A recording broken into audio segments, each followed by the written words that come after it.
Chapter 120. Compared to the other womenfolk's disappointment, Princess Shangde was extremely happy. There was only one such good thing in the entire great Ming dynasty. This showed the importance of this piece of music. Thus, she became even more curious about Yang Qindong, who gave her this gift. Why did he give her such an expensive gift? Was it only because she was a princess? But what if the other princesses also requested Yang Qindong to hold birthday banquets for them? What would he do? The birthday banquet ended with a small mountain of good things. Next, the womenfolk ate some other food and left the palace in 2s and 3s to return to their own residences. Hu Yan also took a carriage back to the Hu residence. As soon as she entered, the servant girl Xiaoqing greeted her with a mysterious expression. Miss, quickly go back to your room and take a look. The East Marshal has given you a big box. Big box? The East Marshal gave it to me. Hearing this, Hu Yan couldn't help but quicken her pace and trot back to her room. Then, she opened the box with curiosity and excitement. The first thing she saw was a birthday music box that was even bigger than the one Princess Shangde received.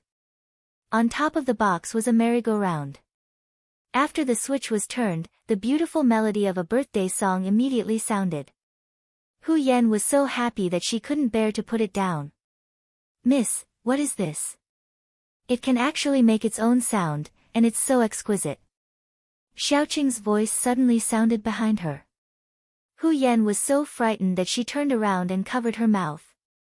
She clearly remembered what Madame Shui had said about this being the only one in the entire Great Ming dynasty. Now, there was an even better birthday music box in her hands. Didn't Yang Qindong commit the crime of deceiving the emperor? Xiaoqing, forget everything you saw just now. No matter who asks, you can't say that you've seen such a thing. Do you understand? Hu Yan said very seriously. Xiaoqing was confused. In all her life, this was the first time she had seen her miss speak to her so seriously. After instructing Xiaoqing not to talk nonsense, Hu Yan carried the beautiful music box to the bedside. She opened the quilt and dove in.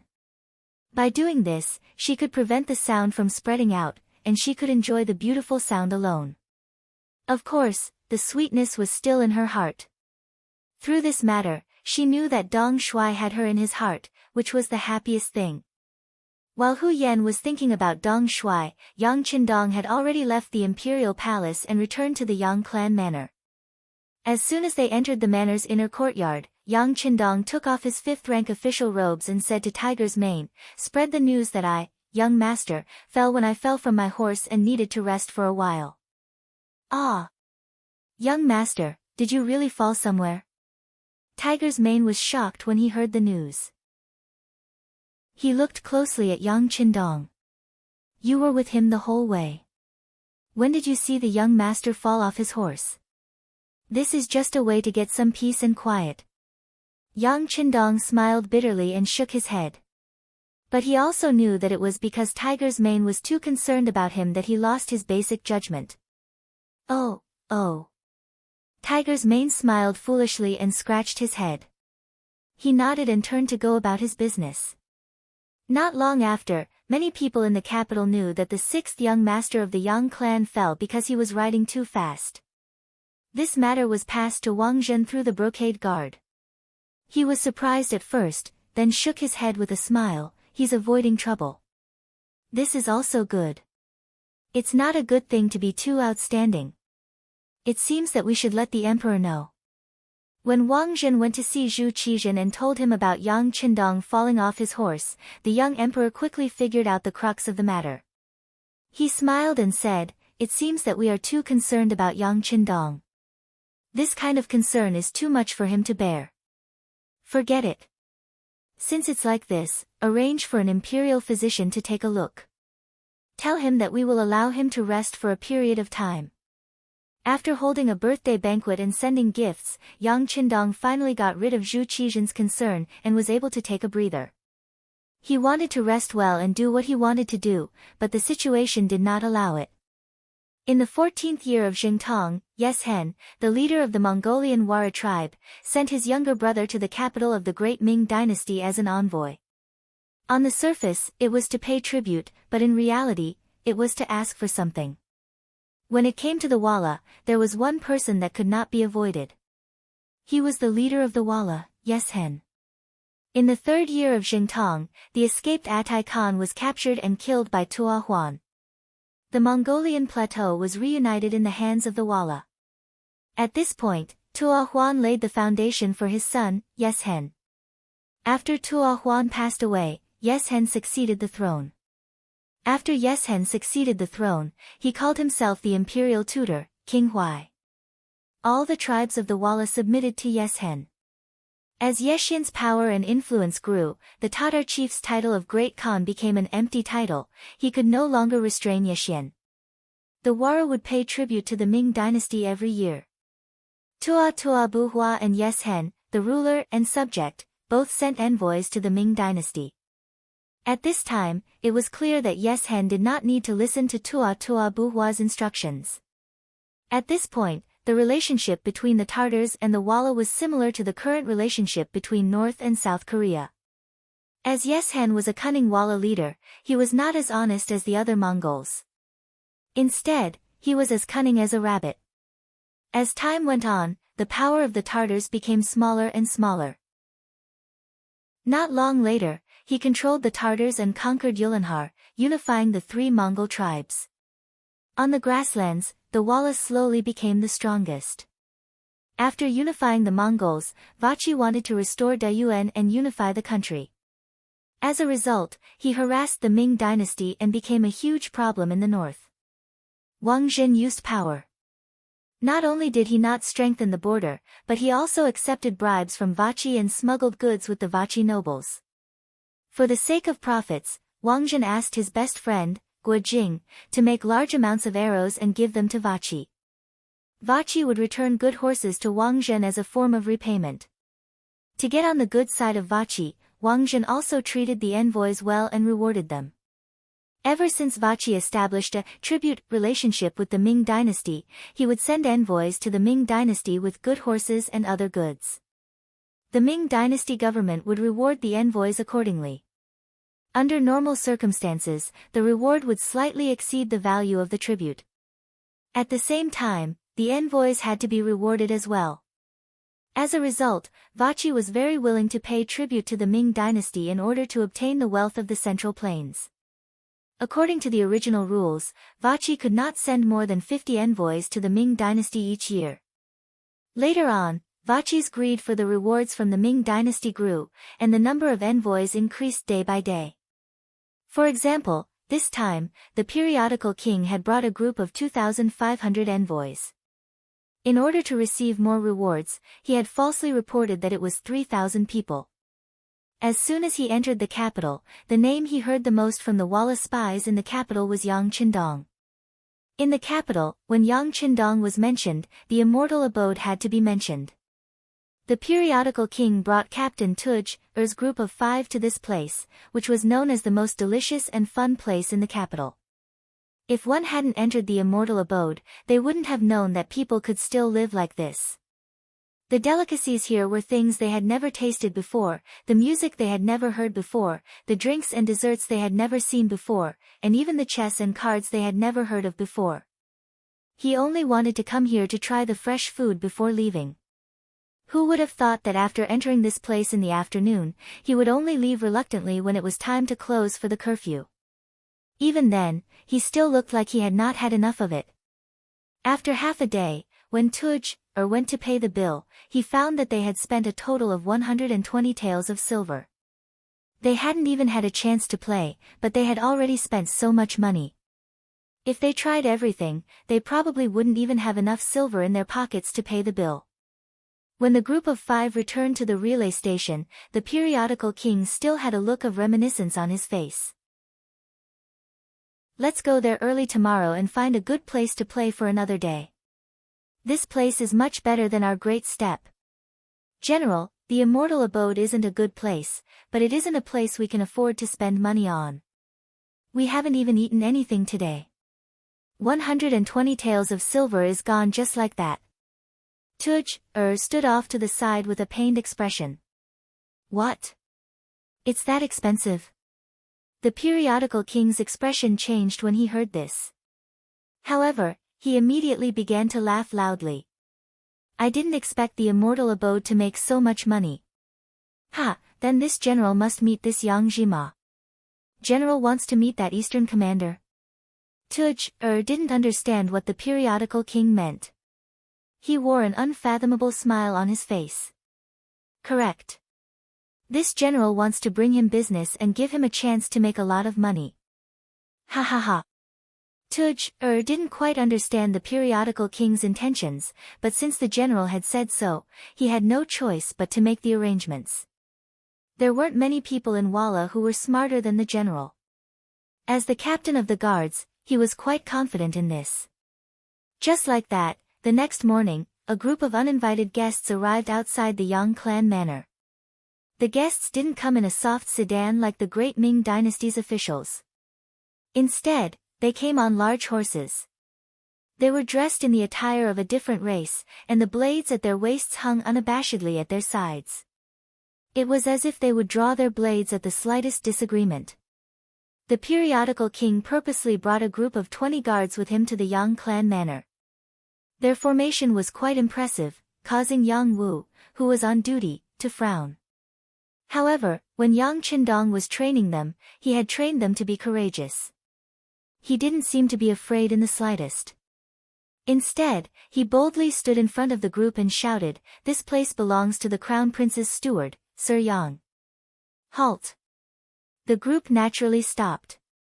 As the captain of the guards, Tuj naturally went up to welcome them. With an arrogant expression, he shouted at Yang Wu, "Hurry up and inform your master that the periodical king of the Walla has arrived. Hurry up and come out to welcome him." Chapter 121. So the general has come to visit. Please wait for a moment and let my master know. Yang Wu cupped his fist and said politely. After that, he turned around and walked into the manor. However, the wooden door did not open and remained closed. General, this. Seeing that Yang Lin did not have the intention to invite them in, Tuo Gu's face was filled with anger. It's fine.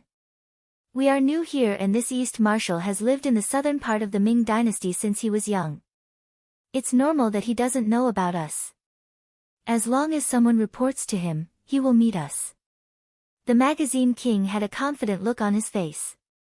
Over the years, Walla had become stronger under the leadership of his brother, Yes Hen. Under his overflowing confidence, he looked down on the officials of the Ming dynasty more and more. They were a bunch of people who only knew how to talk. What kind of ability could they have? Moreover, the person he was going to face was only a 5th-rank official. He really did not care about him. Yang Wu came to the inner courtyard of the Yang manor and told the young master, Yang Qindong, about the magazine king's visit. Then, he stood respectfully at the side and waited. Walla's people. Yang Qindong laughed. He knew about the changes in the Tumu castle from history. Naturally, he had to know about Walla. After knowing that it was the magazine king who came, he did not have the slightest intention of meeting him. They were about to become opponents. If he were to get close to him, it would be hard to avoid attention. This was not what he wanted. Tiger's Mane, go and send them away. You should know what to do. Since becoming the head of the security bureau, Tiger's Mane had a clearer understanding of the outside world. He was very clear about what kind of power Walla had and what kind of people they were. He was also very clear about the attitude of the imperial court towards them. Now that Yang Qindong said this, he immediately understood and nodded. Young master, don't worry. Leave everything to me. After making his promise to Yang Qindong, Tiger's Mane and Yang Wu walked out of the inner courtyard of the Yang residence while arranging for someone to report to the head of the eunuchs, Wang Zhen. No matter what, the other party had appeared as an emissary. If they didn't handle it well, it would be a diplomatic matter between the two countries. The matter might escalate, so they had to report it to the higher-ups. The staff of the security bureau quickly left the Yangzhe village through a small path and headed straight for the capital. Tiger's Mane and Yang Wu also walked to the outer gate and stood in front of the Walla emissary and his entourage. "Greetings, Envoy Walla." Tiger's Mane greeted politely as soon as he approached. As the second-in-command of Yang Qindong's organization, Tiger's Mane naturally had the aura of a superior as time passed. When he came from afar, he had never seen Yang Qindong. He thought that the person who came was the main character of the competition. He was about to return the greeting, but when he heard that the other party was just a servant, his eyes flashed with anger. No matter what, he was Walla's general and the younger brother of Chief Yeshen. This time, he had already condescended to come to the Yangzhe village. If Yang Qindong didn't come out and only sent a servant, how could he keep his face? After Tiger's Mane reported his identity, he didn't look at the other party's ugly expression and said directly, "Envoy Walla, my lord was injured a few days ago when he was riding a horse. He is now recuperating in bed. It is really inconvenient for him to meet you. Please understand." "Injured? That's good. There are too many warriors on the grassland who get injured while riding a horse. I have good medicine to treat injuries. Let me see if the East Marshal's injury is better." How could the tournament king not see that this was just an excuse? He wanted to expose it on the spot. Finding a reason to refuse the other party instead of directly refusing to meet him was giving the other party face. However, the tournament king didn't know when to back down. Tiger's Mane's face changed slightly and said, "This is not good. You are the envoy of Walla.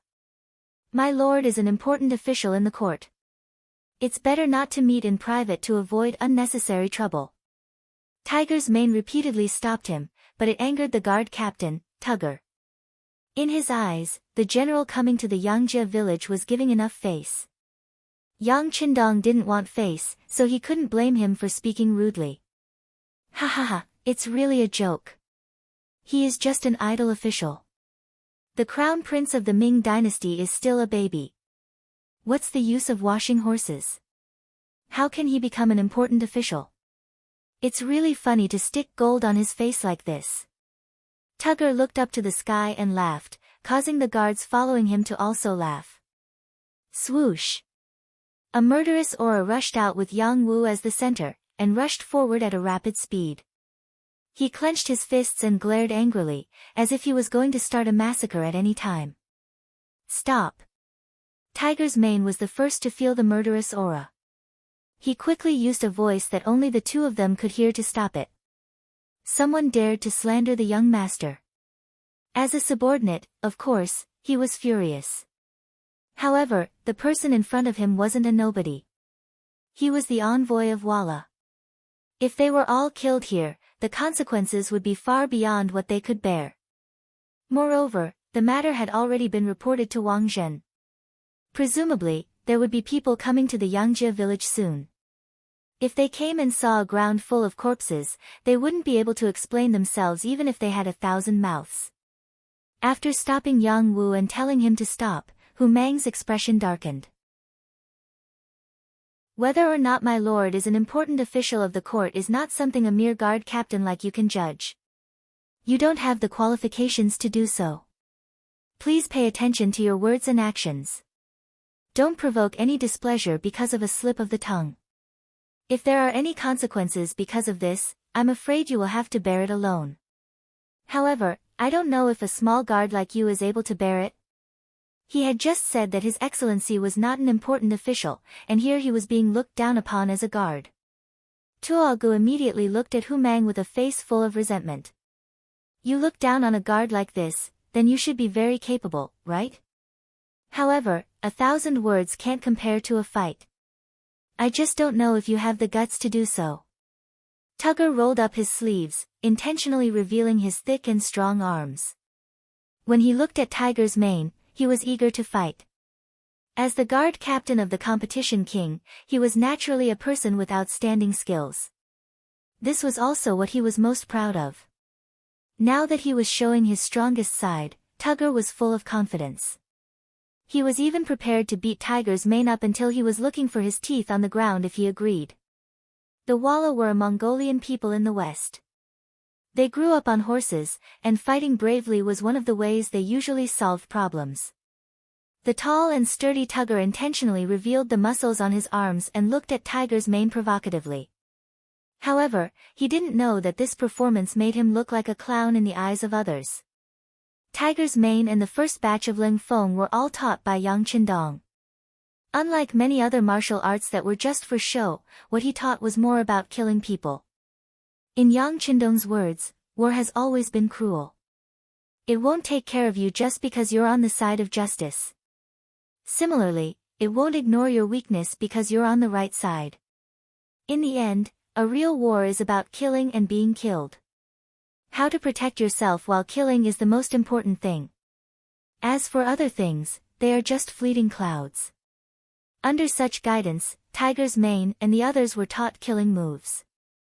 The goal of their training was to inflict the greatest damage to the opponent in the shortest amount of time and suppress the opponent's strength and ability. Tugger was just like this. Although he was tall and sturdy, he mostly relied on strength to fight. He was particular about defeating 10 people with strength. If this kind of person was to fight against a brute, he would have a huge advantage. However, when facing the agile Ling Feng members who knew the structure of the human body and knew the weaknesses of the human body, he was too far behind.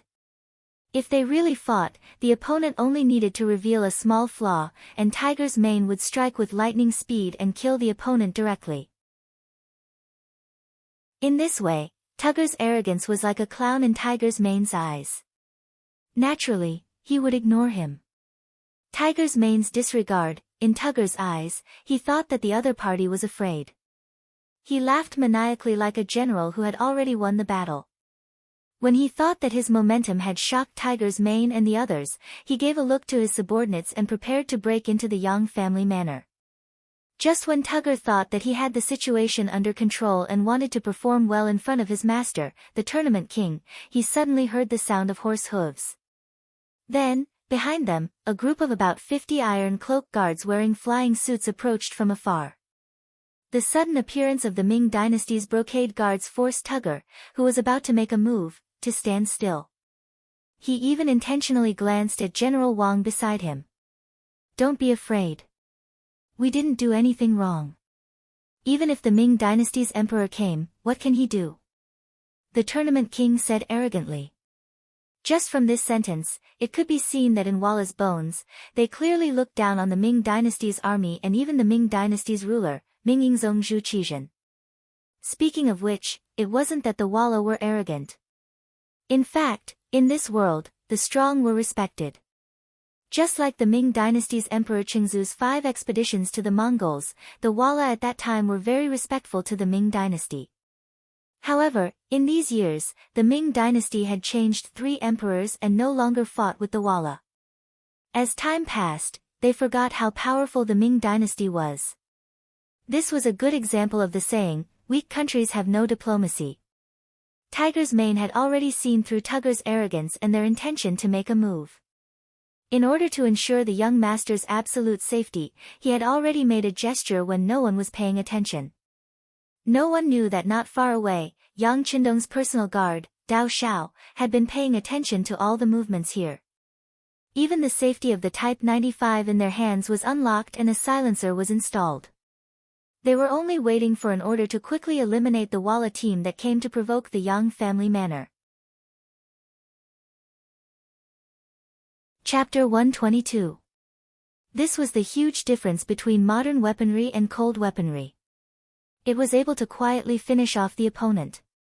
Although there might be some trouble afterwards, as long as the scene was cleaned up, even if there were suspicions, there would be nothing they could do if they couldn't find any evidence. But before Tiger's man could give the order, the embroidered uniform guard had already arrived. This speed was enough to show just how important Yang Qindong was to Wang Zhen. As expected, there were no eternal friends, only eternal interests. After investing so much money into the immortal abode, if anyone wanted to harm the East Marshal, Wang Zhen's attitude would be the first thing they would have to deal with. The embroidered uniform guard had arrived, led by a Qianhu official who was also Wang Zhen's trusted aide, Tang Tong. The order that Tang Tong received was to bring the tile emissaries back to the capital. She also strictly ordered the soldiers guarding the city gates to not allow them to leave the city as they pleased. They were also not allowed to appear in the Yangjia manor a second time and cause trouble. After receiving this order, Tang Tong rode over with his men. When he saw that the Walla emissaries were still pacing back and forth outside the gates of the Yang clan manor, he couldn't help but sigh in relief. Soon after, he rushed over with a look of disgust on his face. Tang Tong, who had more than double the number of people, immediately took control of the situation. First, he surrounded Tuj and the others. Then, with a stern face, he sternly said, "You came to my Ming dynasty with the status of a vassal state to pay tribute, so you should abide by the rules here.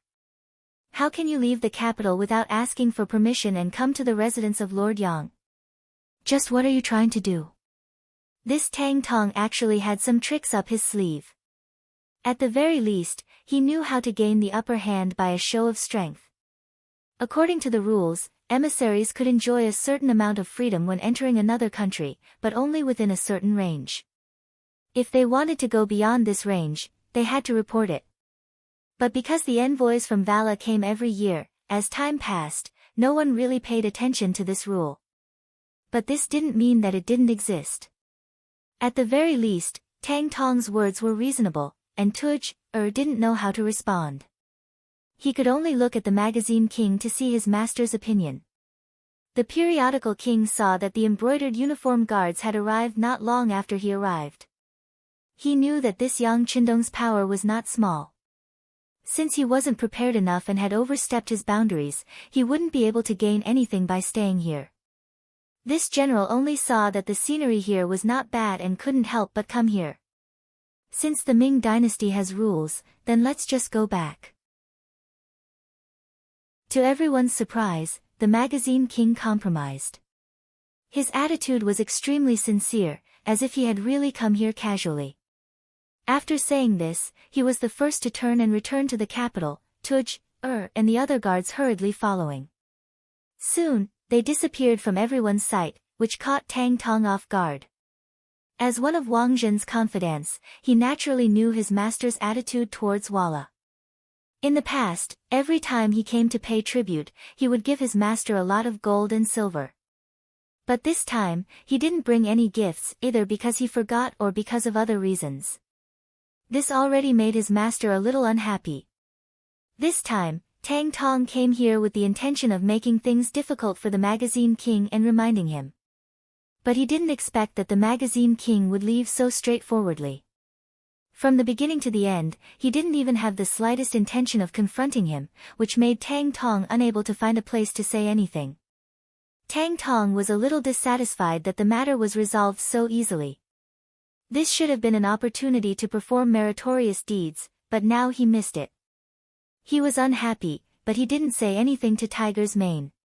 He only said that if anyone came to the Yang family manor to cause trouble in the future, he should send someone to inform him and he would deal with it. Then, he turned and left with the embroidered uniform guards. After Tiger's Mane saw Tang Tong and the others off, he returned to the manor and reported everything to Yang Qindong in detail. Yang Qindong listened to Tiger's Mane's report with a calm expression. After a while, he nodded and said, "I understand." After this incident, the magazine King probably won't come to the Yang family manor to cause trouble. However, he won't give up so easily. Inform the immortal abode and sky beyond sky to be more careful. Tell Yang Si to be more alert. At the same time, send Dao Xiao's second squad over, just in case. Young master, now that Dao Xiao's second squad has left, there's only Qiu V's first squad left. If anything happens, your safety. Tiger's Mane said with some worry. This young master's safety is naturally not an issue. If something really happens, don't I still have you guys? Besides, even if something really does happen, it's not like you don't know this young master's strength. If you want to touch me, who knows if there's anyone in the world who can do it? Yang Qindong's voice was filled with confidence. With his ability to enter the warehouse at any time, and even have a helicopter appear at any time, anyone who wanted to capture him would have to be willing. Otherwise, even an entire army wouldn't be able to do anything to him. But young master. Although Tiger's mane was filled with confidence in Yang Qindong, he didn't want to see the young master take any risks. He asked carefully, "Young master, we've already completed our initial preparations in the capital. Much of the work has already begun, but we're still lacking manpower. Do you think it's possible to transfer some people over from Crimson City? This is also for the sake of better future development." Yang Qindong wasn't someone who couldn't listen to other people's opinions. On the contrary, he always believed that there was a limit to a person's wisdom. Only by gathering the wisdom of the masses could many things be done more perfectly. "Okay, we'll do as you say. Transfer a company of Cold Vanguard from Crimson City, as well as the Ghost Shadow Sniper Squad." Yang Qindong naturally had his own considerations for transferring the Ghost Shadow Sniper Squad over. Seeing that it wouldn't be long before the Tuma Castle incident happened, if they didn't have enough strength, they wouldn't be able to perform perfectly in many things. Hearing that he could transfer 100 Cold Vanguard and even the Ghost Shadow Sniper Squad, Tiger's mane's face lit up with joy. He let out a long sigh of relief and hurriedly agreed, turning around to make arrangements. Back to the competition king. Yang Jia village's fruitless return made him extremely annoyed. He originally thought that a small Ming Dynasty rank 5 official would feel honored and open the door to welcome him and treat him as a guest. Didn't people say that the Han people were a nation of etiquette? However, why did Yang Qindong not want to see him at all? Even after knowing that he had appeared, he immediately informed the genie guards. Why did he draw the line between them and be so careful? Was this his careful nature? Or did he feel something? The current Ming Dynasty and Walla's relationship wasn't bad, at least on the surface. As for deep down, although his brother Yes Hen had the intention to swallow up the Ming Dynasty and was even preparing in the dark, what kind of secret matter was that? Even in Walla, very few people knew about it. Could Yang Qindong see that something was wrong? He had a guilty conscience, and everyone he saw was a guilty conscience. This was the competition king's thoughts. It was precisely because the Vara clan was about to make a move that he didn't give Wang Zhen any gifts as usual when he came to the Ming Dynasty to pay tribute. Since they were about to become enemies, there was no point in giving anything. Even this time's tribute was to deceive the Ming Dynasty and prepare for the Wallace surprise attack. Currently, the Ming Dynasty seemed to know nothing about this. At the very least, there was no change in how they were received. Even the officials of the Ming Dynasty's Ministry of Rites were chatting and laughing as usual. This wasn't something that could be faked. Everything was normal. Only Yang Qindong's behavior was so unapproachable. The competition king couldn't help but think too much about it. How about this? Take some people to the Shinny residence and find out how this Eastern commander is going to deal with it. The competition king felt that he still needed to investigate Yang Qindong and see how he could deal with it. Since he couldn't go to the Yang family village, then he'd go to the immortal abode. Yes. Tuogu was feeling gloomy. Today's matter had made him lose face, but when he heard the general's orders, he was unable to contain his joy. He didn't have much ability to deal with things peacefully, but when it came to causing trouble, it couldn't be any easier. It was a good opportunity to vent his anger and let the Eastern commander know what the consequences of angering the Walla were. The immortal abode was bustling with people, and business was booming. Even the ordinary tables in the main hall were in short supply. If one wanted to eat here without a membership card or a reservation, they would often have to line up outside to experience the treatment and conditions. Sometimes, when business was booming, even lining up didn't mean anything. Often, when it was time to close, there were still many cases of people not being able to get in line. Even so, there were still many people who flocked to this place like a flock of ducks. They would rather line up, even if they didn't know whether or not they'd be able to get in line. This scene made the other restaurants and inns incredibly envious. However, their financial strength was far from enough. They did not have fresh songs and dances, nor did they have the unique taste of delicious delicacies. They also did not have transparent glass, unique private rooms, and well-trained service staff who were very skilled in dealing with people and had different styles. The hardware and software weren't on the same level. Even when the other restaurants saw how popular the Immortal Abode was, they couldn't think of anything else other than envy and jealousy.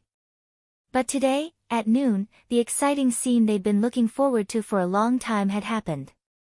Someone had actually come to the Immortal Abode to cause trouble because of a problem with a table. This made the other restaurants incredibly excited. Even if they couldn't obtain any benefits from seeing the Immortal Abode in trouble, it was still enough to comfort them. Chapter 123. Ever since the Immortal Abode opened for business, even the Emperor and Empress had personally attended. Numerous civil and military officials had also come to congratulate them.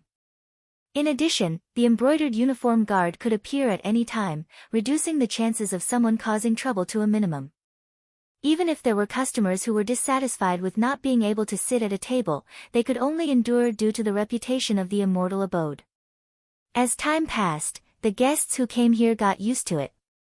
There were even some who used this as an excuse to take advantage of the situation.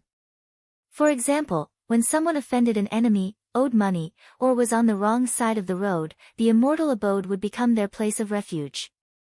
Often, as long as they stood in line, no matter how deep their hatred was, they wouldn't dare to make a move here. In this kind of environment, the employees of the Immortal Abode naturally developed a sense of security. For example, the two supervisors, Mu Lily and Cui Na, used to be the procuress of the 100 Flowers Hall and 9 Arts Workshop. They used to compete in secret. Now that they were both supervisors of the Immortal Abode, they began to compare themselves in secret. Fortunately, Dong Shuai was there to suppress them, so they didn't dare to go too far. On the contrary, they fought over each other, all for the sake of leaving a better impression in Dong Shuai's heart.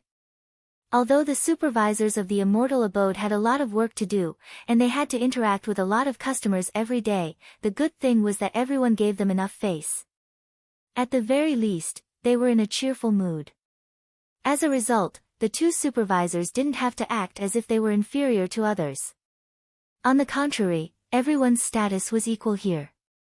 There were even some who would say good things in front of them and secretly give them money in order to get a position faster. The Immortal Abode had long since established a rule that no employee was allowed to accept tips.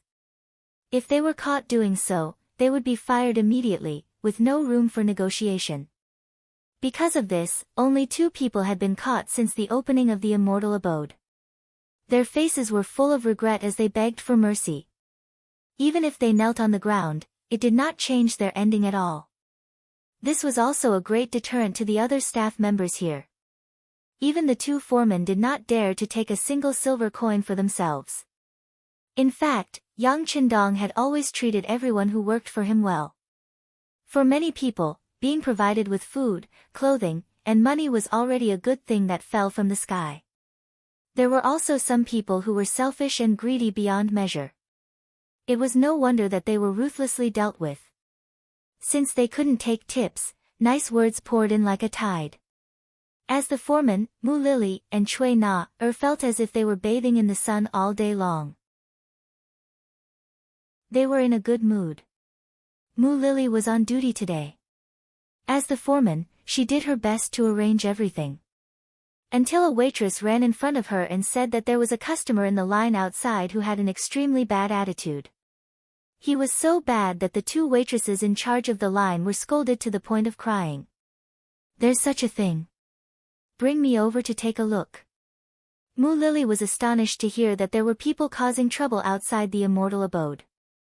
In her eyes, what kind of place was this? Even the Emperor and Empress approved of it, and the officials of the imperial court would visit from time to time. There was actually someone who dared to say such filthy things here. Did they really eat a bear's heart or a leopard's gall? Mu Lily was a bit confused, and even a bit curious. She wanted to see just who had the guts to cause trouble outside the Immortal Abode. She walked over to the long line outside the entrance with the female attendant. As soon as she arrived, she saw a waitress walk up to her with a tear-stained face. "Sister Lily, it's that person." His words are so unpleasant to hear. We called a male waiter over to mediate, but he even knocked him to the ground. What? He dares to hit people. Mu Lily's expression was full of shock when she heard this. In her eyes, anyone who dared to cause trouble here already didn't know the immensity of heaven and earth. What kind of confidence did he have to actually dare to injure people?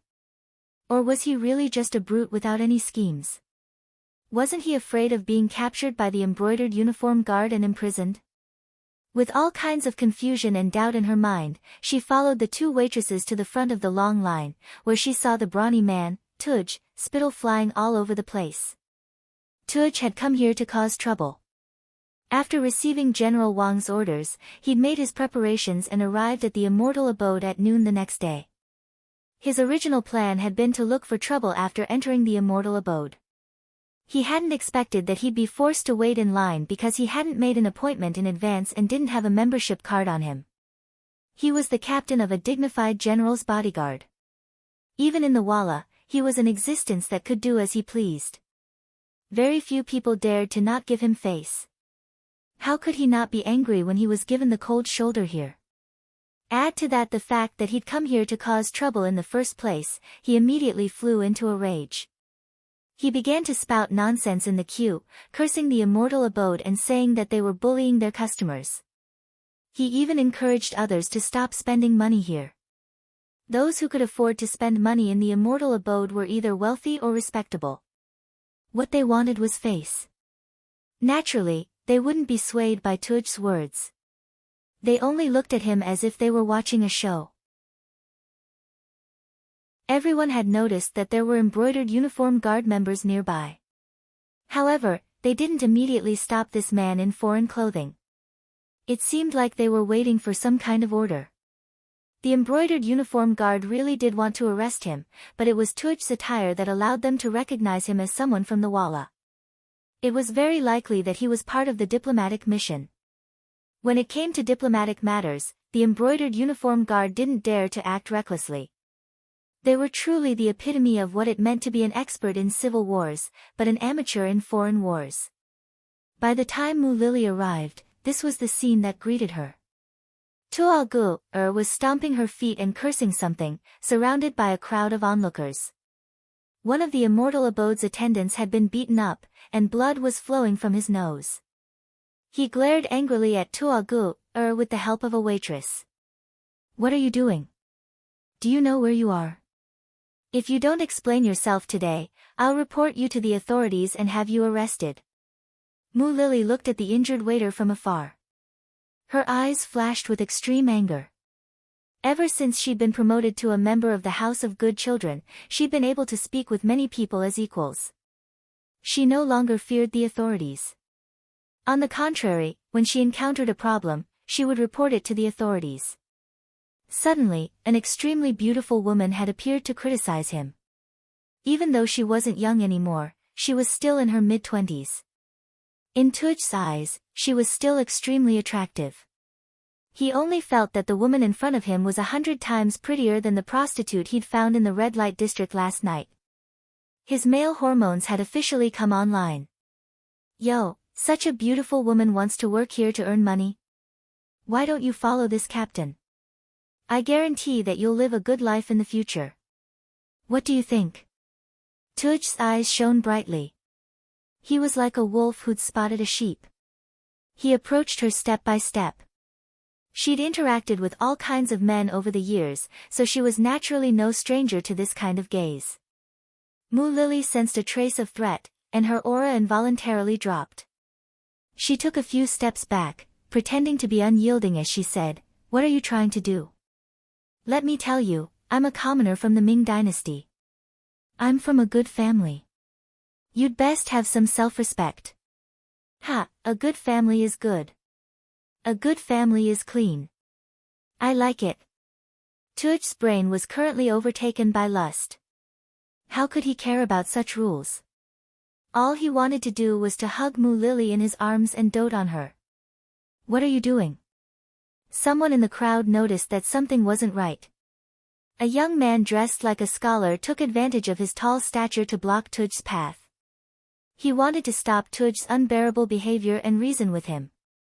Tuj felt like he was only a few steps away from touching Mu Lily. However, a figure suddenly appeared in front of him.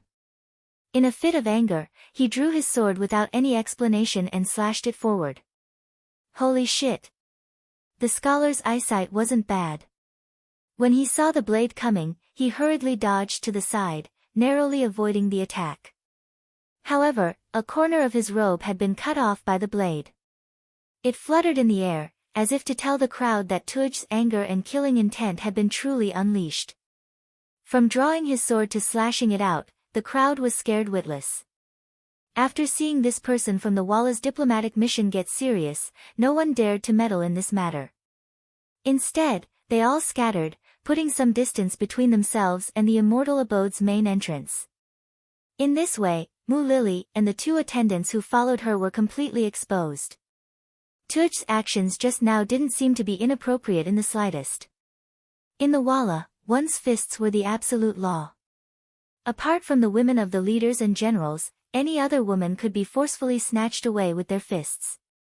Oftentimes, when something like this happened, people would call it a man's action. Not only would he not be punished, he would even be praised. Being captivated by Mu Lily, Tuj's current location was now the Walla's territory. The only thought in his mind was to steal this woman away. He didn't care about anything else at all. Someone come, help.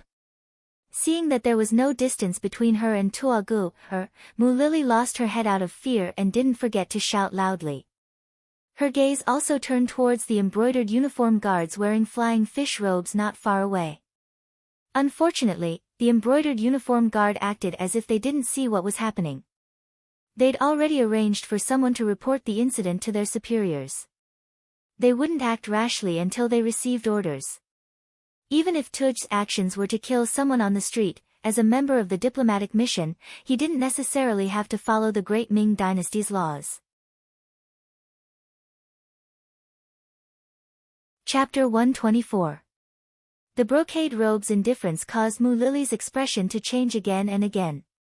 Her originally rosy cheeks were now drained of color, and her complexion paled considerably. An ominous thought appeared in her mind. It seemed that she was definitely going to suffer a loss today. If she were to be taken away by this outsider on the streets, the consequences would be self-evident. If that were to happen, she might as well die. Mu Lily was someone who had seen the world. When she was young, she had once been a courtesan. Who knew how many men had set their sights on her, but not a single one had succeeded. It was clear that she still had some tricks up her sleeve, and even her personality was firm and unyielding. And now, seeing that she couldn't even rely on the soldiers, she prepared to bite off her tongue and commit suicide in a fit of anger. Even if she were to die here, she couldn't let anyone take her away and ruin her innocence. Mu Lily's eyes flashed with a trace of ruthlessness. She wanted to take her own life, but at this moment, Tuagu's thick and solid right hand was already in front of her. Seeing that it was about to touch her snow-white skin, Mu Lily closed her eyes, waiting for the final moment to take her own life. However, what happened next didn't happen. Instead, she heard the muffled sound of a fist, followed by a cry of pain. When she opened her eyes, the first thing she saw was Yang Si pulling back his fist and Tuogi falling to the ground. This move also caused Dao Xiao and his team members, who had been hiding in the shadows, to stop what they were doing. They had been arranged here precisely because Yang Qindong had sensed that something was about to happen. In order to complete his mission, Dao Xiao was prepared to open fire. However, he also knew that if he opened fire, things would become complicated. Just as he was hesitating and making up his mind to open fire, Yang Si was one step ahead of him. Yang Si was a trusted person. He was one of the Dong Shuai's servants, and was in charge of the security of this place. Normally, he would enter the immortal abode and sky beyond heaven more often than the other servants, but his behavior was always extremely ordinary. Even when he was interacting with others, he was extremely polite. Over time, after everyone saw that he did not have the slightest arrogance, they started to get along with him. Occasionally, they would even make lewd jokes, which often made this young man, who had just turned 20, blush. He was just an ordinary servant. If he wasn't Dong Shuai's subordinate, he wouldn't have received any attention. However, such an ordinary person was able to knock Tugger down to the ground with a single punch. This extremely contrasting scene caused Mu Lily's beautiful eyes to widen in shock. At the same time, her face was filled with disbelief. Tugger was knocked down to the ground with a single punch. Furthermore, he was beaten in front of a beauty. This made him feel that he had lost all his face. He snarled and climbed up again. Holding the scimitar in his right hand, he glared at Yang Si. "Brat, you dare to meddle in your grandpa's business? Go to hell." In the next instant, the scimitar flashed with white light as it cut through the air and arrived at Yang Si's chest. This strike was both fast and fierce. Many people with poor eyesight only saw the flash of white light.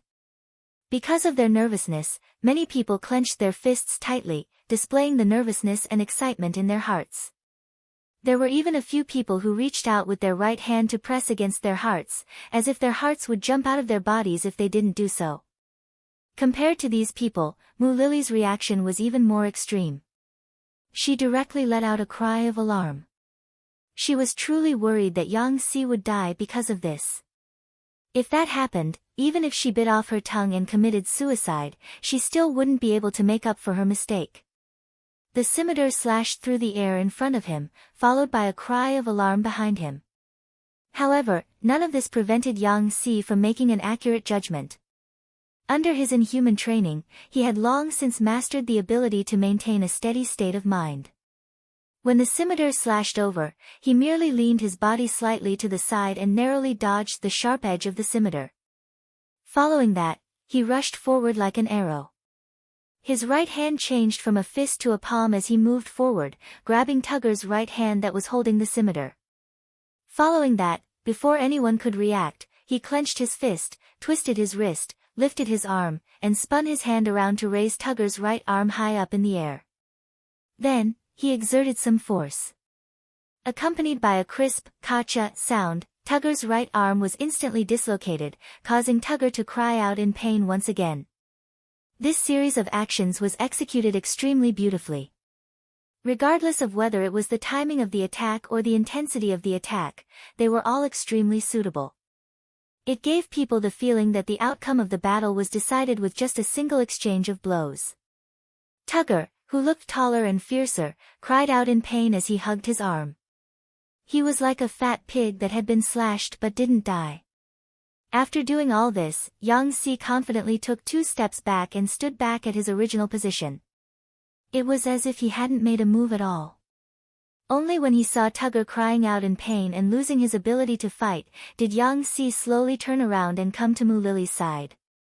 He extended his right arm to support the trembling Mu Lily and gave her a smile. This smile was like the sun in the cold winter, illuminating Mu Lily's heart. She swore that she had seen many smiles in her life, but none of them were as sincere as the one in front of her eyes. It didn't give her the feeling that her heart was shaken. This smile caused Mu Lily's amorous heart to ripple. Her face turned crimson and her eyes flashed with a blurred color like that of a drunk person. As if he had also felt the changes in Mu Lily's body, Yang Si's face turned red. While feeling his heartbeat suddenly accelerate, he hurriedly turned his head to the side and looked at the 2 female attendants who were also in a daze. He said, "Why aren't you sending Big Sister Mu back to her room to rest?" "Oh, yes, yes." After seeing Yang Si's performance just now, the 2 attendants' attitudes towards him underwent a qualitative change. When they heard his words, they didn't dare hesitate in the slightest. They agreed and pulled Mu Lily, whose body was burning hot, away from this place. Just as Mu Lily and the others entered the immortal abode, a group of embroidered uniformed guards arrived not too far away. They had received orders to stop Tugger from causing trouble here. However, when they saw that the troublemaker had already been taught a lesson, they casually berated him a few times before walking up to Tugger and leaving. As he watched the embroidered uniform guards leave, Yang Si's intuition told him that this matter wouldn't end just like that. After all, He had dealt with Tugger on the streets. With the embroidered uniform guard's personality, he probably wouldn't let this matter rest so easily. It seemed like he could only immediately report this matter to the young master and let the Dong Shuai make a decision. Tugger's arm was reattached by an experienced member of the embroidered uniform guard. Only then did the pain lessen significantly. Now that his body was no longer in so much pain, he returned to his previous arrogant self. He bluntly asked why the embroidered uniform guard hadn't taken down the person who had injured him.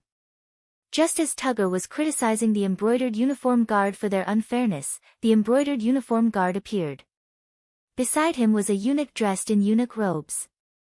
Moreover, from the way the others treated him, it was clear that this person's status wasn't low. His name was Qian Sengbao, and he was the supervising eunuch of the Imperial Horse Directorate. He could be considered a well-known figure among the eunuchs. Of the 24 eunuchs of the Ming dynasty, the Ceremony Directorate and the Imperial Horse Directorate were the most important. The Ceremony Directorate was the first of the 12 directorates, and it was often in conflict with the Prime Minister. Although the Imperial Horse Directorate was the last to be established, it was in charge of matters related to the Ministry of War, such as the Imperial Horse Directorate. Even Wang Zhen wasn't able to hide the truth from the eunuchs. There were many people below him who didn't completely listen to his orders. For example, the eunuchs Jining and Gao Rang of the Ceremony Directorate often didn't listen to his orders. There was also this Qian Sengbao. Speaking of Qian Sengbao, he was also deeply trusted by Zhu Qizhen. He had once given an imperial edict to Wang Zhen's nephew, Wang Lin, to the embroidered uniform guard commander Qian Sengbao, and to the eunuchs Qian Sengbao's nephew, Qian Liang, Gao Rang's nephew, Gao Yu, Chao Jixiang's brother, Chao Zheng, and Kai Zhong's nephew, Kai Gu. From this, it could be seen that Qian Sengbao was greatly favored by the emperor. After being favored by the emperor, he became the supervising eunuch of the Imperial Horse Directorate. His position was second only to the head eunuch of the Imperial Horse Directorate, Qin Guan. Because this matter involved an envoy, and because weapons were used, Qian Sengbao hurried over to deal with it. He just happened to meet the embroidered uniform guard at the door. Knowing that the embroidered uniform guard was a special envoy from the Walla, Qian Sengbao very courteously followed him to see Tugger. They just happened to hear him shouting, "Eunuch Qian, you've already heard the matter. My Walla envoy was beaten up by a commoner of the Ming dynasty. Shouldn't you give us an explanation?" The embroidered uniform guard commander's face was filled with anger. This was the same as slapping his face. If he couldn't get an explanation, how could he still have the face to lead the envoy? Qian Sengbao originally wanted to say that he received news that Tugger attacked first, and because of this, he almost injured a commoner of the Ming dynasty.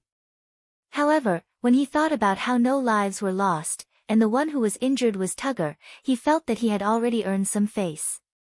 Since that was the case, it wasn't a big deal to hand over the person who beat him up and end this fight. After all, the Ming dynasty and the Walla still valued peace. Tang Qianhu, who did it? Qian Sengbao saw the embroidered uniform guard's Tang Tong and waved his hand to call him over. Tang Tong was in charge of monitoring the envoy. Previously, when the embroidered uniform guard commander went to Yangjia village, he was the one who showed up. This time, when Tugger was beaten up, he was still the one who came forward to investigate the matter.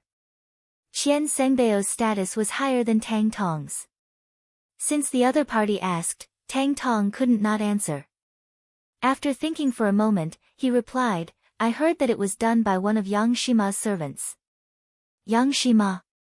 Yang Qindong? That Dong Shuai. Qian Sengbao chuckled, and an imperceptible coldness flashed through his eyes. Yang Qindong's name could be said to be well known in the capital, and he was even in the limelight. Not only was he very talented, he was also very rich. He had also received Zhu Qizhen's recognition, and had a good relationship with Wang Zhen, so everything he did seemed to go smoothly. Chapter 125. But at the same time, because he was too close to Wang Zhen, he attracted the displeasure of some other eunuchs. Qian Sengbao was one of them. Originally, because the emperor valued him, especially Princess Chengde's birthday, it was completely arranged by Yang Qindong. It was the first time in the history of the Ming dynasty that a foreign minister was arranged for the princess' birthday. Some people who had ideas didn't dare to act rashly. In addition, he had a good relationship with Wang Zhen, so Qian Xingbao couldn't find a suitable reason to find trouble with Yang Qindong. Now, this person's servant was actually involved in this matter. As a result, it was perfectly justifiable to arrest this servant. At that time, if this Yang Qindong was sensible, he would take out a large sum of money and give it to Qian Xingbao. If not, Qian Xingbao would destroy his prestige. No matter what, Walla's envoy was injured this time. We have to give him an explanation. Should Qianhu Tang bring people to call the servant? Of course, we're just investigating the truth of the matter. We're not saying that he's guilty. Qian Xingbao had a sinister smile on his face, as if everything was for the public good. Asking Tang Tong to arrest Yang Qindong's servant was to destroy the relationship between Dong Shuai and Wang Zhen. Who didn't know that Tang Tong was eunuch Wang Zhen's subordinate? Qian Xingbao was wholeheartedly for the public, and he came out in front of Walla's envoy. He didn't have to worry that Tang Tong wouldn't do it. Otherwise, it would be openly disobeying the orders of his superior. Even if a lawsuit was brought to the emperor, Wang Zhen wouldn't be able to plead for his servant. Tang Tong wasn't stupid at all. On the contrary, he was very shrewd. Otherwise, he wouldn't be able to become a Qianhu. How could he not see Qian Sengbao's intention? However, the situation was like this. He had no other choice but to do it. He thought that if he explained properly when he went to catch the servant, he would not destroy the relationship between eunuch Wang and Dong Shuai. After all, they were both beneficial if they cooperated, and harmful if they separated. Presumably, Dong Shuai should be very clear about this point. He would definitely not destroy the harmony between everyone because of a servant. Alright, I'll go capture them right away.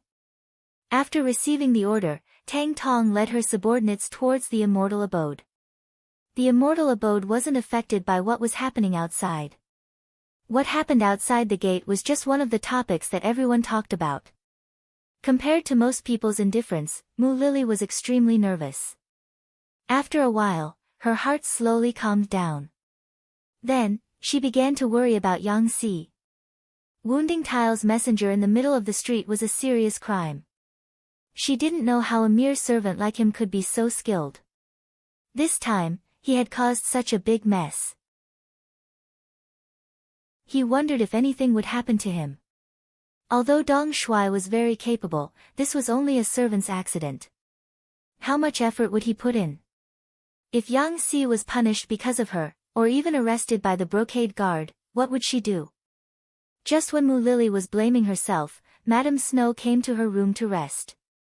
When she smiled, 2 shallow dimples appeared on her cheeks. With Dong Shuai's nourishment, she looked even more indescribably beautiful. Sister Mu, why did you call me here in such a hurry? What's the matter?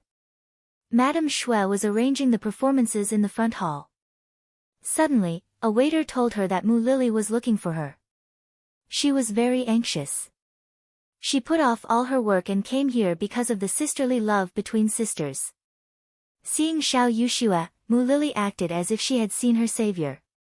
She stepped forward and grabbed Xiao Yushua's wrist. Yushua, you must help me this time. What's going on? Madame Shui knew that Mu Lily was a strong-willed person. Although she had panicked a lot in the past, she had never been like this. She seemed to be out of her wits. Madame Shui was also shocked by her change. Yushua, you know that there was a fight outside the gate just now, right? Here's the thing. After Mu Lily told her the details, Xiao Yushua's face changed. She became more nervous and worried. So this time, in order to save you, Yang Si injured the messenger of Walla, which got him into big trouble. Unless Dong Shuai is willing to help, I'm afraid that he is just a servant. He is destined to make sacrifices and even pay a price for this. Mu Lily was so anxious that she burst into tears. Wait, Sister Mu. Don't worry. let me think about it. Xiao Yuxue had become the top courtesan of 100 Flowers Hall not only because of her sweet voice, but also because of her wisdom. Otherwise, she would have been able to become Dong Shuai's woman, while Madame Xiang had not been able to become Dong Shuai's woman. Xiao Yuxue forced herself to calm down. She thought about the seriousness of the matter first. If Yang Si was just a servant of Dong Shuai, it was indeed troublesome for him to do such a thing. If it were other masters, they would probably push him out and make him a sacrifice in order to calm down the situation. But Dong Shuai was not an ordinary person. He would not treat his servant like this. Xiao Yuxue comforted herself. Mu Lily seemed to be a little impatient. Yuxue, this time, no matter what, you have to help me, begged Dong Shuai. As long as Yang Si is fine, I'm willing to do anything to atone for his crime. Mu Lily's eagerness made Xiao Yuxue feel that something was wrong. After thinking for a while, she widened her eyes and asked, Sister Mu, Yang Si just saved you once. You don't have to be so excited. But why do you seem to be ready to risk everything? Is it because? Yes, I just fell in love with him. The moment he saved me, his smile completely opened my heart. To tell you the truth, I fell in love with him at that time. Mu Lily was really daring. Faced with Madame Shue's test, she admitted it directly. This was a little beyond Xiao Yuxue's expectation. She had thought that Mu Lily just wanted to repay her kindness, but now it seemed that it was not so simple. It was very likely that if something happened to Yang Si, then this elder sister would not live alone. She knew her sister well. She knew that she was capable of doing such a thing. Thinking that Yang Si's life was closely related to Mu Lily's, Xiao Yuxue did not dare to neglect her. Okay, I'll go back to the Yang village and plead with Dong Shuai. Thank you, thank you. Mu Lily's face was full of gratitude. She knew that Madame Shui was willing to plead with Dong Shuai because of her. This was also why she was willing to confess her feelings for Yang Si without any reservations. Madame Shui left as soon as she said she would. She got into her carriage and left the immortal abode. About 15 minutes after she left, Tang Tong arrived, accompanied by 50 members of the embroidered uniform guard. Wang Zhen held important shares in the immortal abode, so Tang Tong didn't dare act recklessly. He didn't even put on his flying suit. Instead, he changed into casual clothes and went to find Mu Lily, the head of the immortal abode. Mu Lily was shocked by Tang Tong's sudden arrival. She had a premonition that something was going to happen, but in order to give Madame Shui enough time to plead, she pretended not to know anything. When she heard that Tang Tong was looking for Yang Si, she put on a serious face and said that she had seen him just now, and that she would send someone to look for him. Tang Tong didn't suspect anything and agreed with a smile. However, they waited for an hour until he was getting impatient. Mu Lily also knew that she couldn't hide it any longer. Only then did she say that Yang Si had most likely returned to the Yang clan manor. Let's go to the Yang clan manor.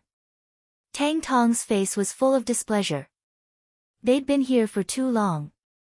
Who knew if they'd be able to find Yang Si? He didn't want to cause trouble if he missed his job. Mu Lily's heart clenched as she watched Tang Tong and the others leave. She'd originally wanted to go back and take a look, but she was on duty today. If she left, it would be a dereliction of duty. It would only anger Dong Shuai, and the gains wouldn't make up for the losses. Since she couldn't go back with them, all she could do was pray that nothing happened to Yang Si. Xiao Yushua's pleas would be effective. The situation in the Yang clan manor was completely different from what Mu Lily had imagined. Yang Qindong had no intention of giving up on Yang Si. His personality didn't allow him to do so. Yang Si had rushed back as soon as he'd finished his preparations. As soon as he entered the manor, he saw Yang Qindong and gave him a detailed account of what had happened. Then, he half knelt on the ground.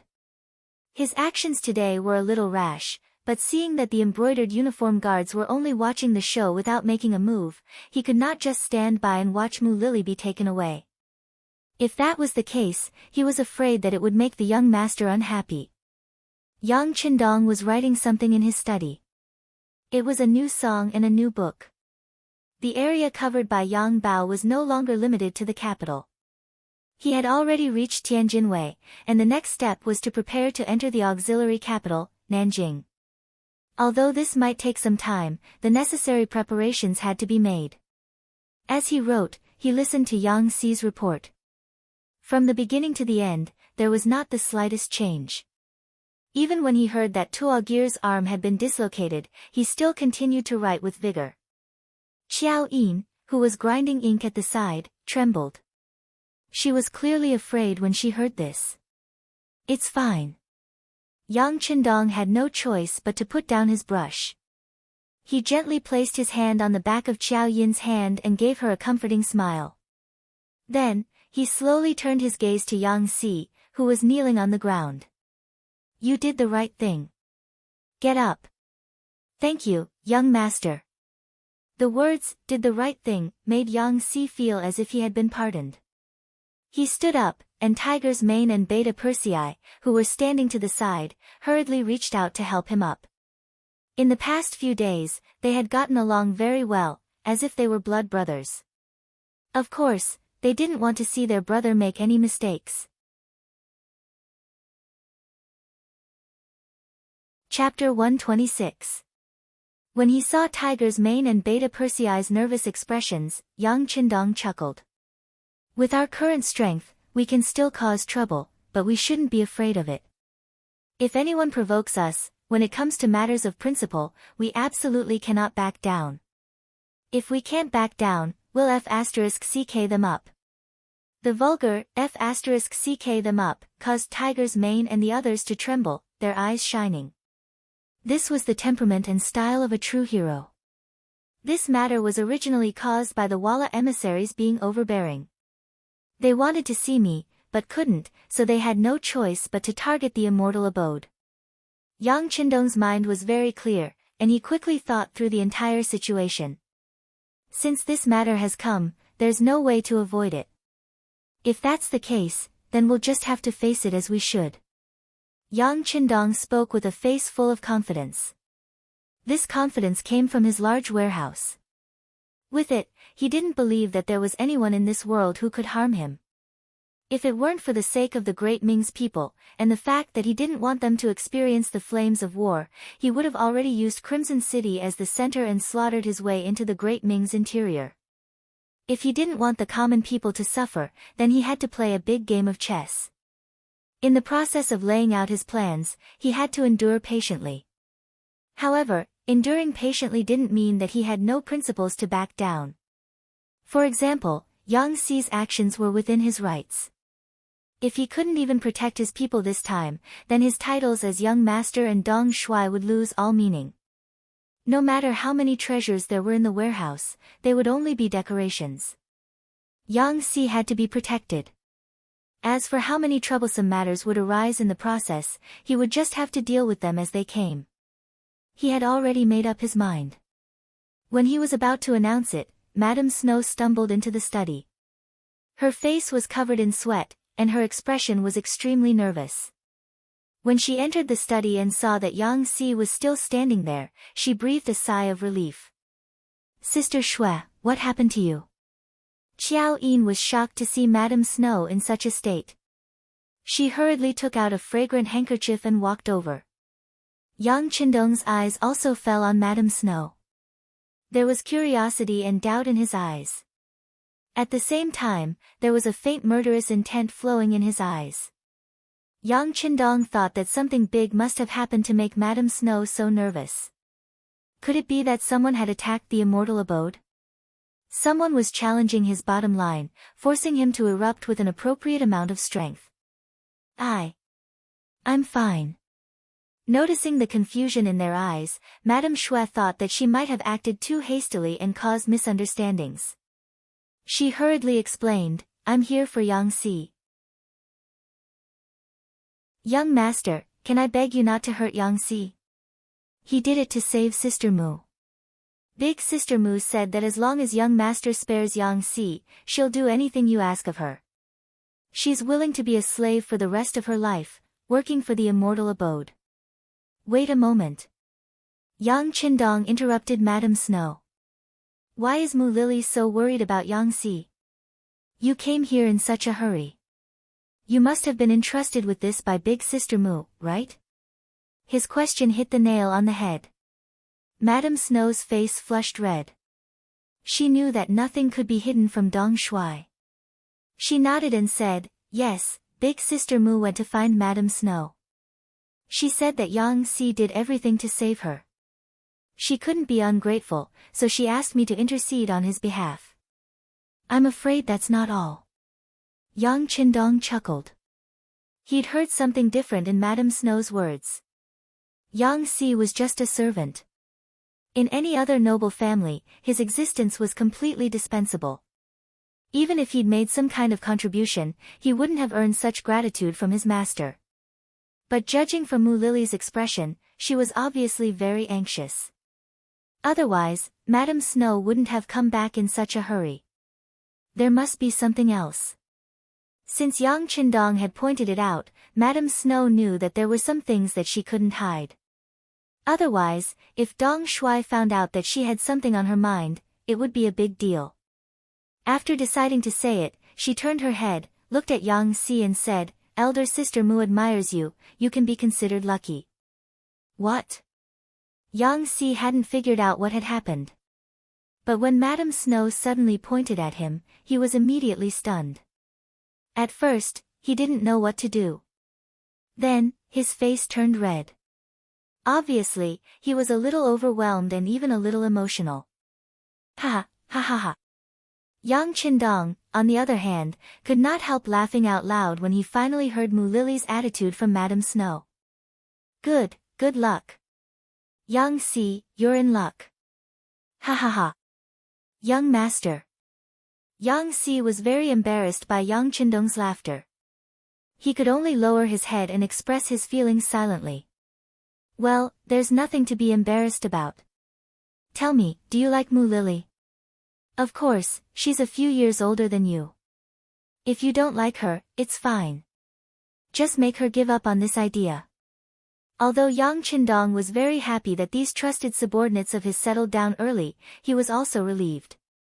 However, he wouldn't force her to do anything. Love required mutual love, and the two of them had to spend their days together. It wasn't something that could be done by force. Well. Yang Si reached out and scratched his head. He was a little embarrassed to face some questions. Don't beat around the bush. The young master asked you. Just tell him the truth. What are you afraid of?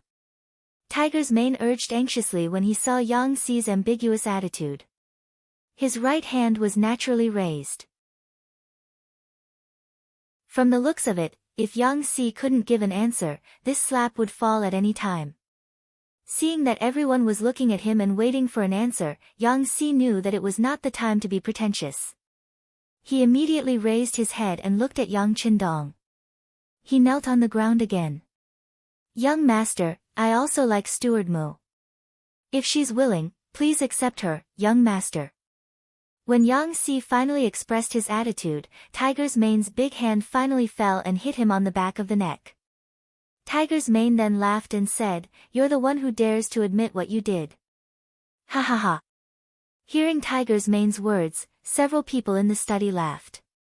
Yang Qindong's face was also filled with joy. Very good. Since both of you have feelings for each other, let's settle this matter first. Once this matter is over, we'll work for them. But before that, Yang Si, you need to hide for a while.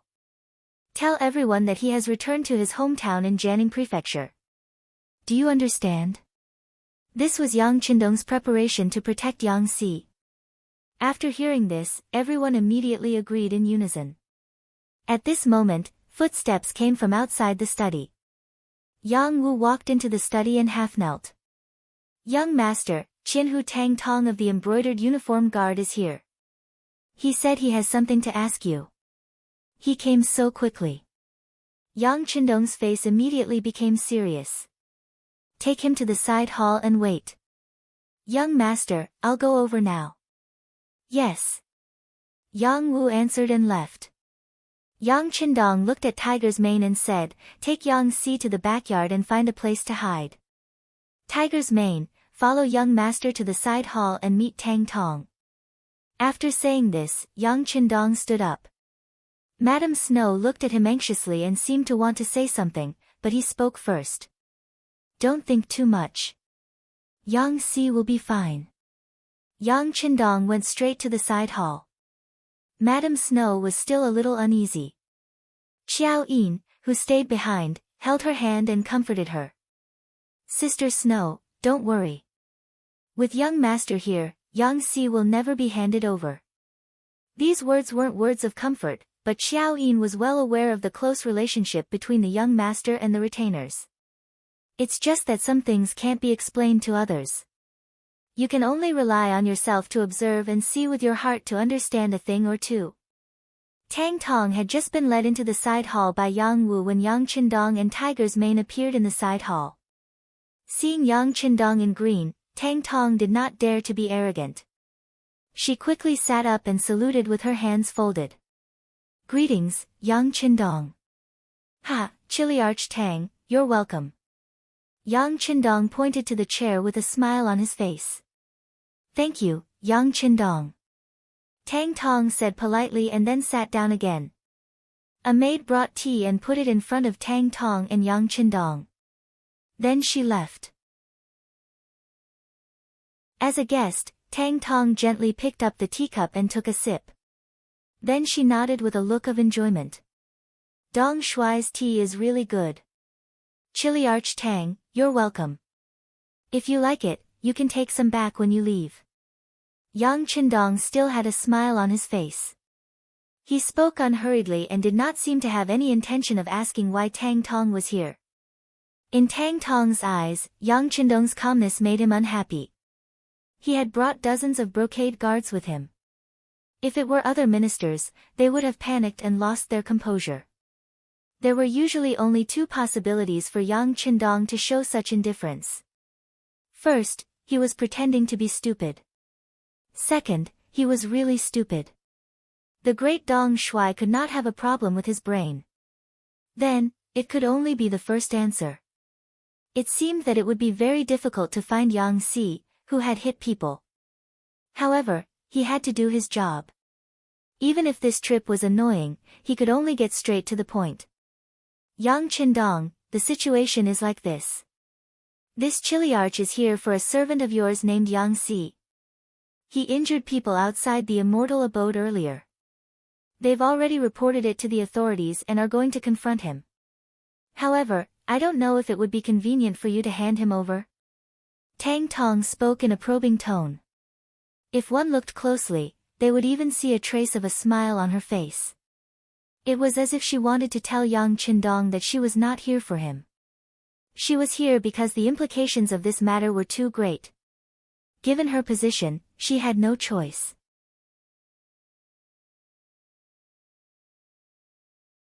Chapter 127. Yang Qindong listened attentively, without the slightest hint of annoyance. It was as if he had just learned of this matter. When Tang Tong finished speaking and closed his mouth, he feigned surprise and said, "Something like this actually happened? How audacious." Tang Tong didn't know whether he was referring to Yang Si, who had beaten someone up, or to Tang Gu, who had wanted to commit murder outside the immortal abode. As soon as he said this, Tang Tong's expression became somewhat unsightly. However, what made him even more embarrassed was that Yang Qindong seemed to have only expressed his attitude. After saying this, he didn't say anything else. Unable to bear it any longer, Lord Tang raised his head to look, only to see Yang Qindong leisurely sipping on his tea. This attitude really infuriated Tang Tong quite a bit. "What's this? Your servant was injured by someone else, and as the master, you're just going to let it go with a single comment of audacity?" Tang Tong's expression darkened. "Yang Shima, you see, the matter has already happened. Shouldn't we arrest him?" "Of course. A life for a life, and a debt must be repaid. Although he didn't kill anyone, beating someone up is still wrong. If Lord Tang wants to arrest him, then go ahead. There's no need to give this official face." Seeing that Tang Tong was starting to get impatient, Yang Qindong spoke with a righteous expression. He didn't seem like he was going to show any favoritism. Good. It's rare for Lord Tang to be so righteous. Since that's the case, can't you hand him over? Tang Tong knew that what he was doing would make Yang Qindong unhappy. However, he had to do his job, so he had to do it properly. Besides, he was only arresting a servant, not making things difficult for Yang Qindong. There shouldn't be any problems, right? Hand him over. In that instant, it was Yang Qindong's turn to be shocked and confused. Since Yang Si injured someone, Lord Tang should just go ahead and arrest him. Why are you still asking this official for him? It's really puzzling. Yang Qindong shook his head as he spoke. He was just short of saying that Tang Tong's request was too abrupt, too inappropriate, too inappropriate. Upon seeing Yang Qindong's reaction, Tang Tong finally understood what the Dong Shui was thinking. To put it nicely, he was shirking responsibility. To put it bluntly, he was pretending to be stupid and acting shamelessly. If he had already caught Yang Si, why would he need to make this trip to the Yang family manor? Although Yang Qindong had some talent, some ability to make money, and even had a cooperative relationship with his superior, eunuch Wang Zhen, these were not enough for him to greet him over such a small matter. Angry at Yang Qindong's act of pretending to be stupid, Tang Tong's expression became much more severe. Yang Shima, to tell you the truth, Yang Si escaped and I don't know where he went. This time, I came to the Yang family manor to ask you to hand him over. Seeing that Tang Tong had finally revealed his tale, Yang Qindong chuckled and shook his head as if he had heard a funny joke. Lord Tang, I said that Yang Si beat someone up. It's right for you to arrest him. There's no need to say anything to this official. As for what you said about asking me to hand him over, it's really inconceivable. What? Could it be that Yang Shima didn't hide him? I've already asked the soldiers guarding the city. They saw Yang Si coming out of the city gate and heading towards the Yang family manor. Tang Tong laid out the situation she knew on the table, as if she already had something on him. He had no choice but to admit it. What a joke. If that's the case, then Lord Tong is certain that I'm harboring criminals. Very well, then please show me the evidence. If this official is guilty, then I'm willing to accept the punishment. Yang Qindong spread out his hands and frowned as he spoke with great displeasure. I don't have direct evidence, but this lord is certain that Yang Si must be in the Yang family manor. If you don't hand him over, then forgive this lord for being unreasonable and searching the manor. Tang Tong's eyes widened, and even the veins on his arms bulged to express his dissatisfaction. Tang Tong's threat rang out in the side hall. When Tiger's mane heard it, his body unconsciously tensed up. He was certain that as long as the young master gave the order, he would immediately take action to subdue Tang Tong. What bullshit lord of the embroidered uniform guard? Perhaps he had some martial arts skills, but he was nothing in the eyes of the number one person in the Yang family's military. Tang Tong was still staring at Yang Qindong and didn't notice anything wrong with Tiger's mane. On the other hand, Yang Qindong sensed a slight change and coughed lightly to remind Tiger's mane not to act rashly. Then, he turned to look at Tang Tong and said, Lord Tang, are you that confident? How can you be so sure that anyone who comes to my Yang village will definitely enter my village? Have you ever thought that if you forcefully searched the manor and couldn't find anyone, this official would report you? When he saw that Yang Qindong wanted to threaten him, Tang Tong raised his head and put on an insufferably arrogant and fearless expression. Yang Qindong saw all of this and laughed instead of getting angry. Oh, right, I forgot that Lord Tang is a member of the embroidered uniform guard. You aren't afraid of being impeached by us officials. However, I don't know if silver is enough. 10,000 taels, 100,000 taels, or even 1,000,000 taels. I believe that as long as this official is able to fork out the silver, there should be many people in the palace who are willing to speak up for this official. When the time comes, one side is a huge sum of money, while the other is a mere lord of the embroidered uniform guard. What do you think those people will choose? Of course, it's hard to say if you are worth that much money. However, this official knows that in order to maintain their dignity, it is worth it to fork out some silver. Not to mention, this official has a lot of silver, so much so that I can't spend it all. I don't think I need anyone to remind me of this, right? As soon as he finished speaking, Tang Tong's expression changed again. When Tang Tong first heard that he was going to be impeached, he didn't care.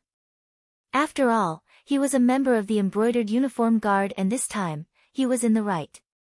This was also the reason why the embroidered uniform guard and the East faction guards were so arrogant. However, when he continued to listen and heard that Yang Qindong wanted to use silver to pave the way and bribe the people in the palace, it was as if he had hit the weak spot of a snake. Finally, his expression began to change drastically. It wasn't the people in the imperial court, but the people in the palace. This meant that Yang Qindong didn't want to give the silver to the officials, but to the eunuchs in the palace. As a subordinate of the eunuchs, Tang Tong was very clear about the human nature of eunuchs. In the eyes of these people who couldn't be considered complete, loyalty and friendship were all nonsense. Only silver and authority were tangible things that could be seen and touched. The entire embroidered uniform guard only had 14,000 man posts and only 14,000 man officers. Who knew how many people were staring at each of the positions? If he didn't make any mistakes, there would still be people looking for mistakes. If Yang Qindong was really willing to pay a large sum of money, his position as the 1,000-man officer would really be in danger. He even thought that in the face of such a large sum of money, even his immediate superior, eunuch Wang Zhen, might abandon him. In the palace, there was no lack of capable people. Under the influence of what they saw and heard every day, the eunuchs had long gotten used to the internal strife.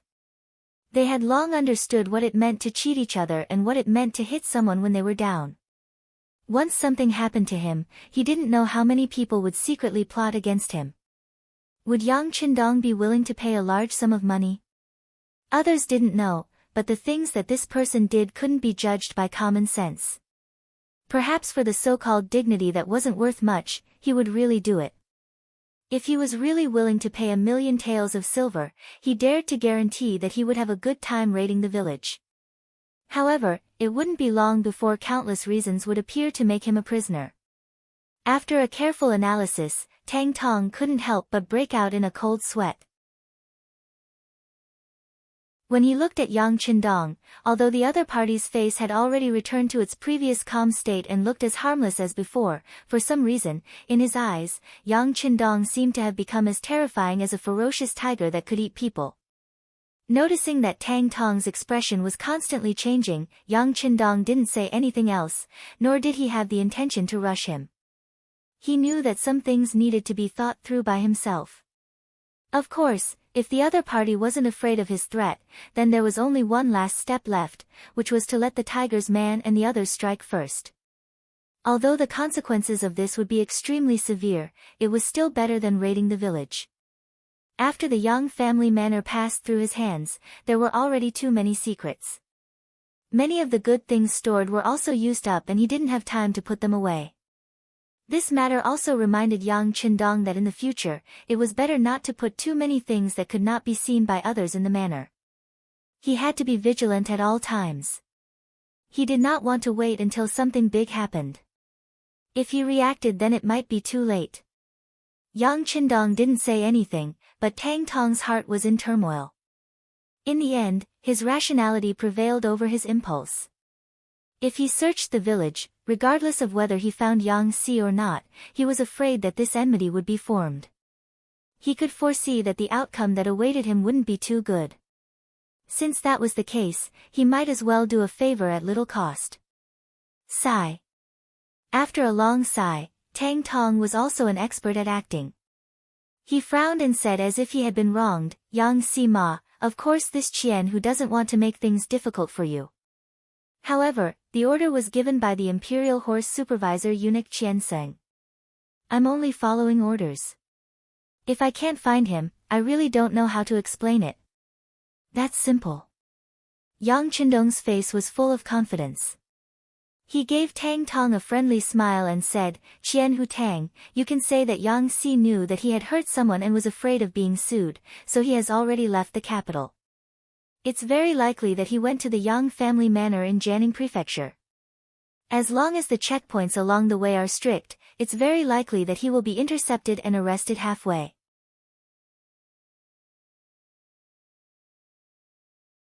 Chapter 128. This was the reason Yang Qindong came up with. He didn't say that he couldn't catch Yang Si. This was to give Qian Sengbao hope and allow Tang Tong to report back. As for whether he could catch Yang Si or not, it wouldn't be long before Walla's messenger couldn't even protect himself. When that happened, who would pay attention to Yang Si? Even if someone saw Yang Si, his identity would be changed. He would no longer be a madman but a hero who killed the enemy. Tang Tong was startled when he heard the reason. He then asked suspiciously, "Did Yang Si really escape? Can we really catch him? Does Yang Xianma know the consequences if we catch him?" "I know. Don't worry, Lord Tang. By the way, all of you must be tired from the trip. I've already prepared 5,000 taels of silver outside. When Lord Tang leaves, please distribute it to all of you." Since Tang Tong asked such a question, it meant that he agreed with the reason. He was just worried. Since the matter had been settled, Yang Qindong naturally had to show sufficient friendliness. 5,000 taels of silver was just enough to fill a large wooden chest. Using this to settle this matter was worth it no matter how one looked at it.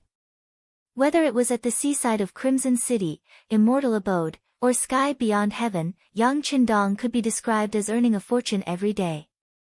Since he didn't lack money, any problem that could be solved with silver taels wouldn't be a problem anymore. With a reason to report back and silver taels, Tang Tong's expression instantly turned for the better. He cupped his fists and smiled. Yang Xianma is too courteous. Since Yang Si isn't in the manor and has escaped to Jianing residence, I will report back now. As for Lord Tang's decision, it will be up to the higher-ups. He, of course. Yang Qindong chuckled. He knew that Tang Tong wouldn't make things difficult for him on this matter. After this matter, the friendship between the two deepened. Of course, the smile on Tang Tong's face became even brighter. Reporting. Just as Yang Qindong and Tang Tong were laughing and looking at each other, looking like they were getting along very well, Yang Wu suddenly ran in from outside the door. Because he was running too fast, he almost tripped over the door sill. "What's going on? Don't you see that young master is talking with someone?" Seeing Yang Wu lose his composure, Tiger's Mane stepped forward and reprimanded him softly. "What happened?" Yang Qindong noticed Tiger's Mane's loss of composure and was somewhat puzzled. In his impression, these Yang family retainers had long been trained to remain calm even if Mount Tai were to collapse in front of them. He really didn't know what had happened to make them behave like this. "Young master, third young master is here.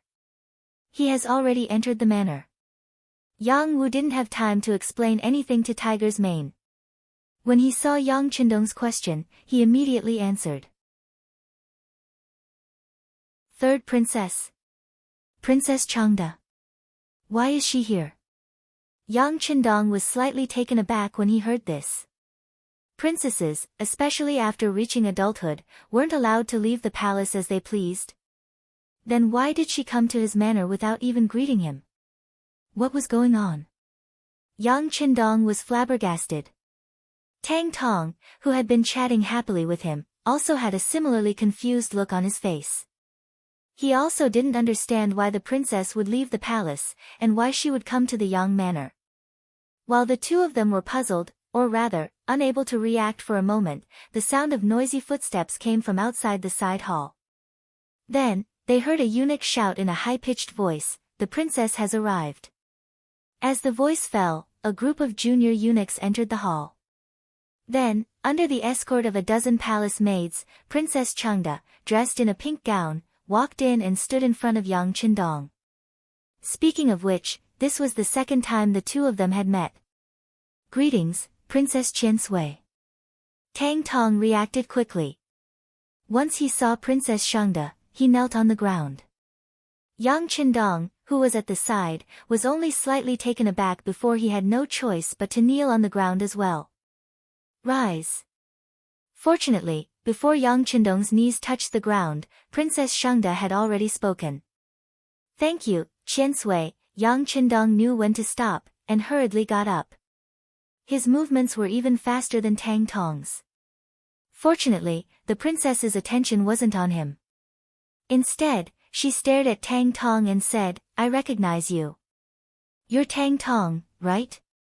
Hearing that the princess actually recognized him, Tang Tong's face was naturally filled with joy. Princess has a good memory. This lowly one is Tang Tong, and now, Tang Tong seemed to want to use this opportunity to show off. He had heard that Princess Shangda and the emperor were siblings from the same mother, and had a very good relationship. With his status, fawning on the emperor was a little far-fetched, but fawning on the princess was a shortcut. But before he could finish, Princess Shangda had already spoken. Why did you bring so many people to the Yang family manor? Did Yang Jima commit any crime? Ah. This, he didn't. Tang Tong didn't know what the princess meant, but from her tone, he could tell that she was a little angry, so he wanted to explain himself. However, Princess Shangda had no intention of listening to his explanation. Instead, she waved her hand impatiently. Alright, as long as Yang Jima didn't do anything wrong, then don't create such a scene in the future. Don't think that just because royal brother gave you power, you can really do whatever you want. Let me tell you, others might be afraid of you, but this princess isn't. If you anger this princess, we'll see who's the one who loses out in front of royal brother. After Princess Shangda's words, Tang Tong felt the world spin. It seemed that the third princess was here to support Yang Qindong. Fortunately, she didn't give the order to search the manor. Otherwise, she really didn't know how to clean up this mess. Others might not be able to comment on the matters of the eunuch group, but as a member of the royal family, Princess Shangda could. Not only was she on good terms with the queen of the imperial harem, Empress Qian, she was also the emperor's biological sister. She was greatly appreciated by the emperor. This could be seen from the grand birthday banquet that was held a while ago. Tang Tong broke out in cold sweat, his lips trembling. He knew that if he didn't clarify today's matter, there would be consequences later on. Thus, he didn't care so much and lowered his head. Long live Princess, this lowly one is here on the orders of Supervisor Qian Sengbao to investigate this matter. What's there to investigate? Don't think that this princess doesn't know. It's just beating up a Walla envoy, but you didn't investigate clearly who provoked them first before arresting people?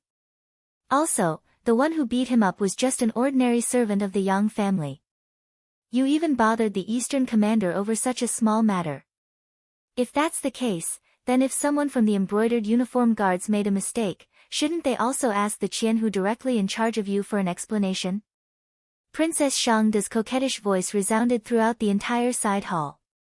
Her words left Tang Tong speechless. He originally thought that the third princess just happened to be there at the right time. But with these words, who wouldn't understand that she had clearly come prepared? She was even here specifically to solve the problem for Yang Qindong. At this moment, Tang Tong finally understood that with the third princess backing Yang Qindong, he wasn't someone he could mess with in the future. Yes, long live princess is right. I will go back and report this to eunuch Qian. Tang Tong nodded his head as he spoke. From the looks of it, he looked exactly like a pug. Tang Tong left, but he didn't forget to take the chest of silver that Yang Qindong had prepared with him. From this point of view, he had accepted the goodwill.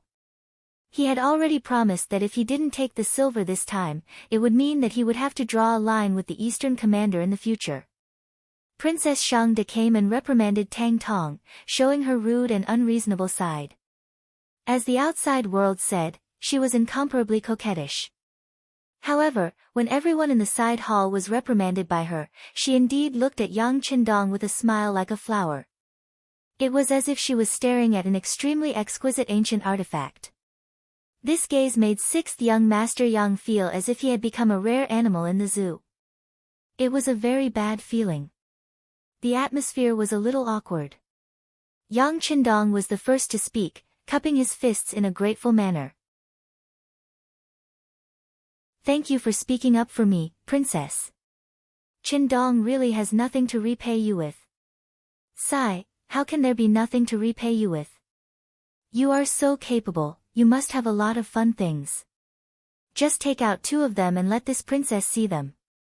Princess Shangde spoke casually, but in Yang Qindong's ears, he was extremely wary. He had never underestimated anyone, even if the girl in front of him was only 14 years old. She had grown up in the imperial family since she was young, so she had matured earlier than others. After getting used to too many dirty things, it was impossible for her to not be mature. Usually, every word of this kind of person had a deep meaning. Everything depended on how the person who heard it interpreted it. If you ignored these words, you might unknowingly suffer a great loss.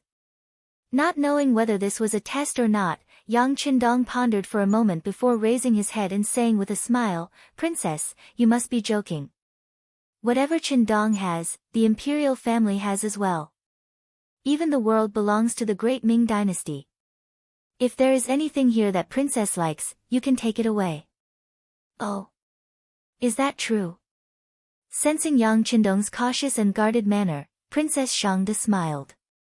Not to mention, she had inherited the Zhu family's bloodline.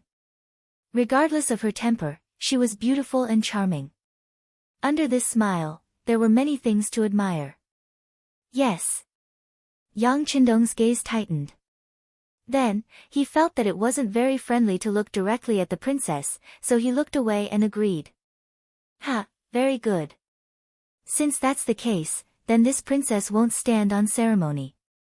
Princess Shangde giggled. Then, her gaze began to size up the side hall. However, it was only for a moment before it finally landed on Yang Qindong and the jade pendant on his waist.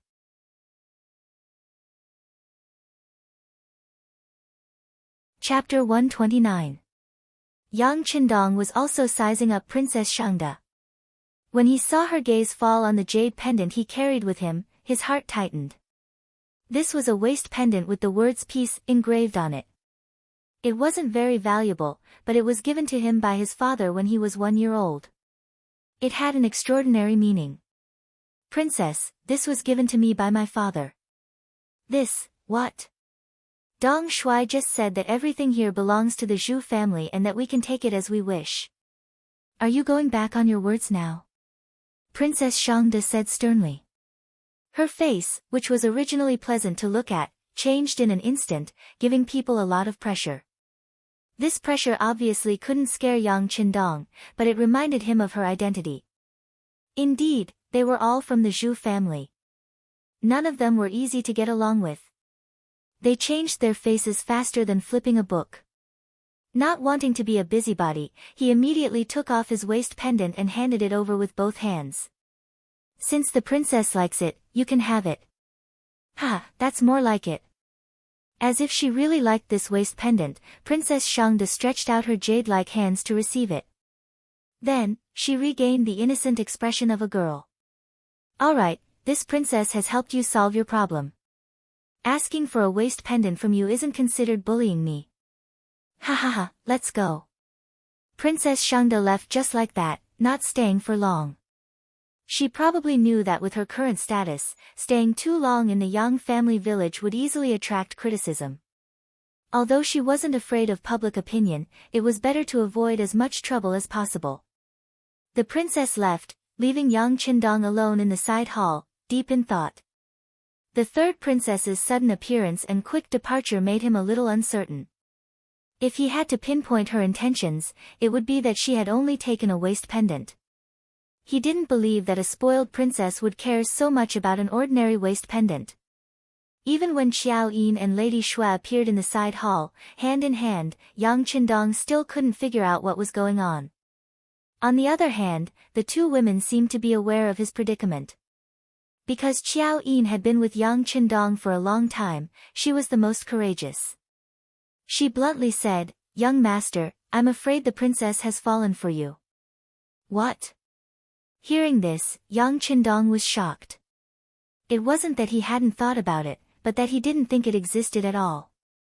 Although information was not so developed at that time, the matter of him falling in love with Hu Yan, the daughter of the Hu clan, would not be a secret in front of the emperor. Since the emperor knew about this matter, it was impossible for him to marry the princess to him. One had to know that according to the customs of that time, when a princess married a man of lower status, her status was even higher than that of a concubine. Not only that, as the emperor's son-in-law, he could only have this one woman in his life. Even the servant girl to warm the bed had to be chosen from the princess's own dowry. At that time, this was a tyrannical treaty for men. However, if one wanted to marry the princess, one had to pay a price in order to obtain benefits. Speaking of which, this was very fair. However, this kind of fairness might be useful for a destitute scholar with no power or influence. But whether it was power or money, what did Yang Qindong lack? How could he possibly marry only the princess and restrict his own freedom? The emperor should be aware of this.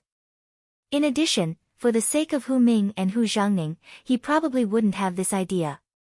Thus, he took the initiative to omit it. Now that the two women had mentioned it, he carefully recalled Princess Shangda's attitude towards him. Only then did he realize. Princess Shangda's attitude did change a lot, but that was just her nature. The spoiled her would still act coquettishly in front of Zhu Qizhen and ask for benefits. In front of others, she was even more unscrupulous. As for the waist ornament, it was just a token of love. Thinking of this, Yang Qindong's expression changed again and again. He sucked in a breath of cold air and said, "This can't be done. Young master, since this can't be done, we have to think of a way." Qiao Yin and Lady Shui both stepped forward, looking concerned. They couldn't not be concerned. If the young master really married the princess, what would they do? If the princess was unreasonable and didn't allow them to stay in the Yang family, they could only leave. At that time, they wouldn't even have a place to cry. For their own rights, they had to do something. Yes, the young master will think of a way. However, we have to do something right now. Yang Qindong's first thought was to immediately send the betrothal gifts to the Hu family. Then, he prepared to ask for the name. Although this situation was complicated, the process that had to be walked through was not something that could be omitted. But as soon as the thought appeared, Yang Qindong rejected it. Not for any other reason, but because this year was a particularly important year. Before the changes in the Tumu castle happened, he couldn't do anything big. Once he provoked someone and caused unnecessary trouble, it would be bad if it led to changes. Fortunately, Princess Shangda was still young. Moreover, she was only testing the waters today. Even if she wanted to ask the emperor to grant her marriage, she still needed an opportunity.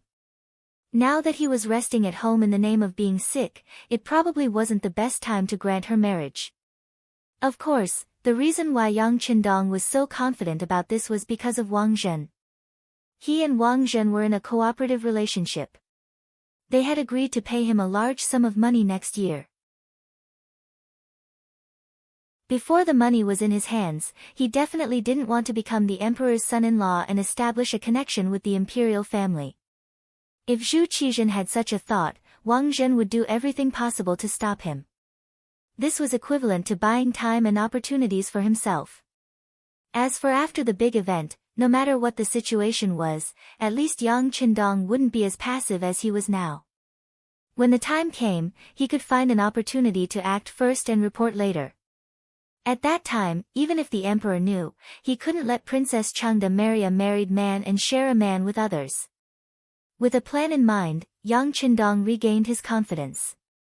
"Okay, you don't need to tidy up here. Call Tiger's mane in. I have something to ask him." Seeing that Yang Qindong seemed to be thinking about something, Qiao Yin and Lady Shui looked at each other and left. They knew that all their hopes could only be placed on the young master. They also believed that the young master would be able to solve the problem. This came from a kind of trust. At the same time, it also showed that women in ancient times were not independent. Tang Tong went back and brought back the news that Yang Si was likely to escape to Jianing Prefecture. She also brought back Princess Shangda's attitude. Seeing that Tang Tong came back empty-handed, Qian Sengbao's face was cold and he was even prepared to hold her accountable. But when he heard that even Princess Shangda came out and said those words, he knew that it was unwise to make an issue out of Yang Qindong being beaten up by Yang Si. Since there were no benefits, he didn't want to be involved in it. He immediately arranged for a little eunuch to pass a message to the magazine king, saying that the criminal was on the run and was being arrested. He then threw the matter aside. The magazine king was originally angry because of the incident with the guard captain, Tuj. When the eunuch passed the message, he was even angrier. But soon his attention was diverted.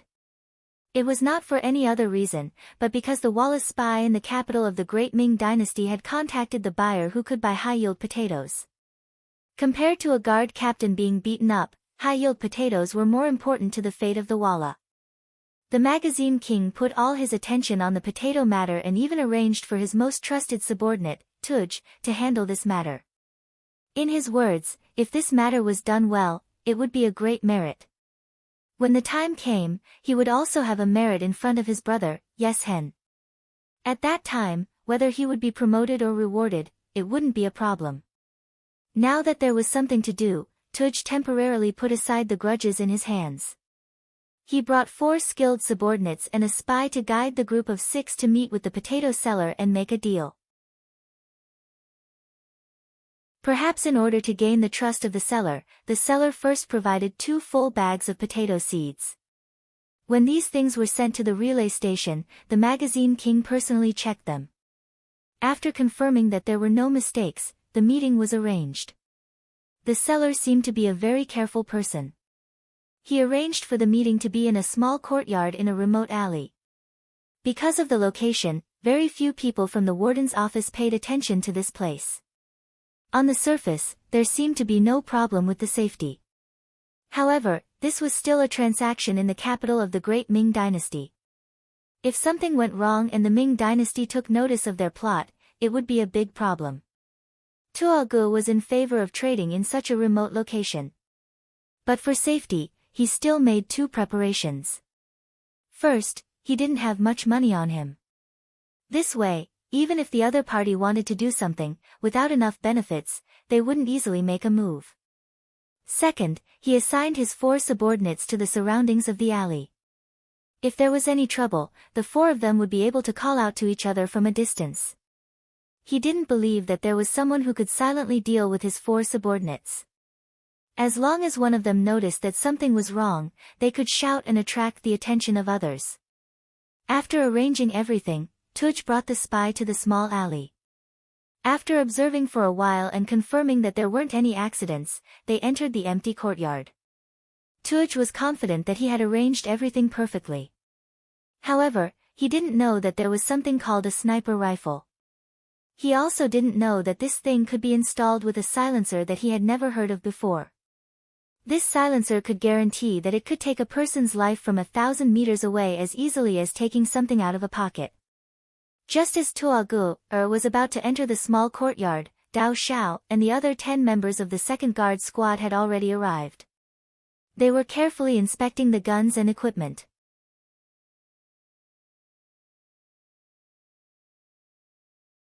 Chapter 130. The so-called seller was actually someone from the Security Bureau in disguise. Their purpose was to frame the Walla's envoy. Offense was the best defense.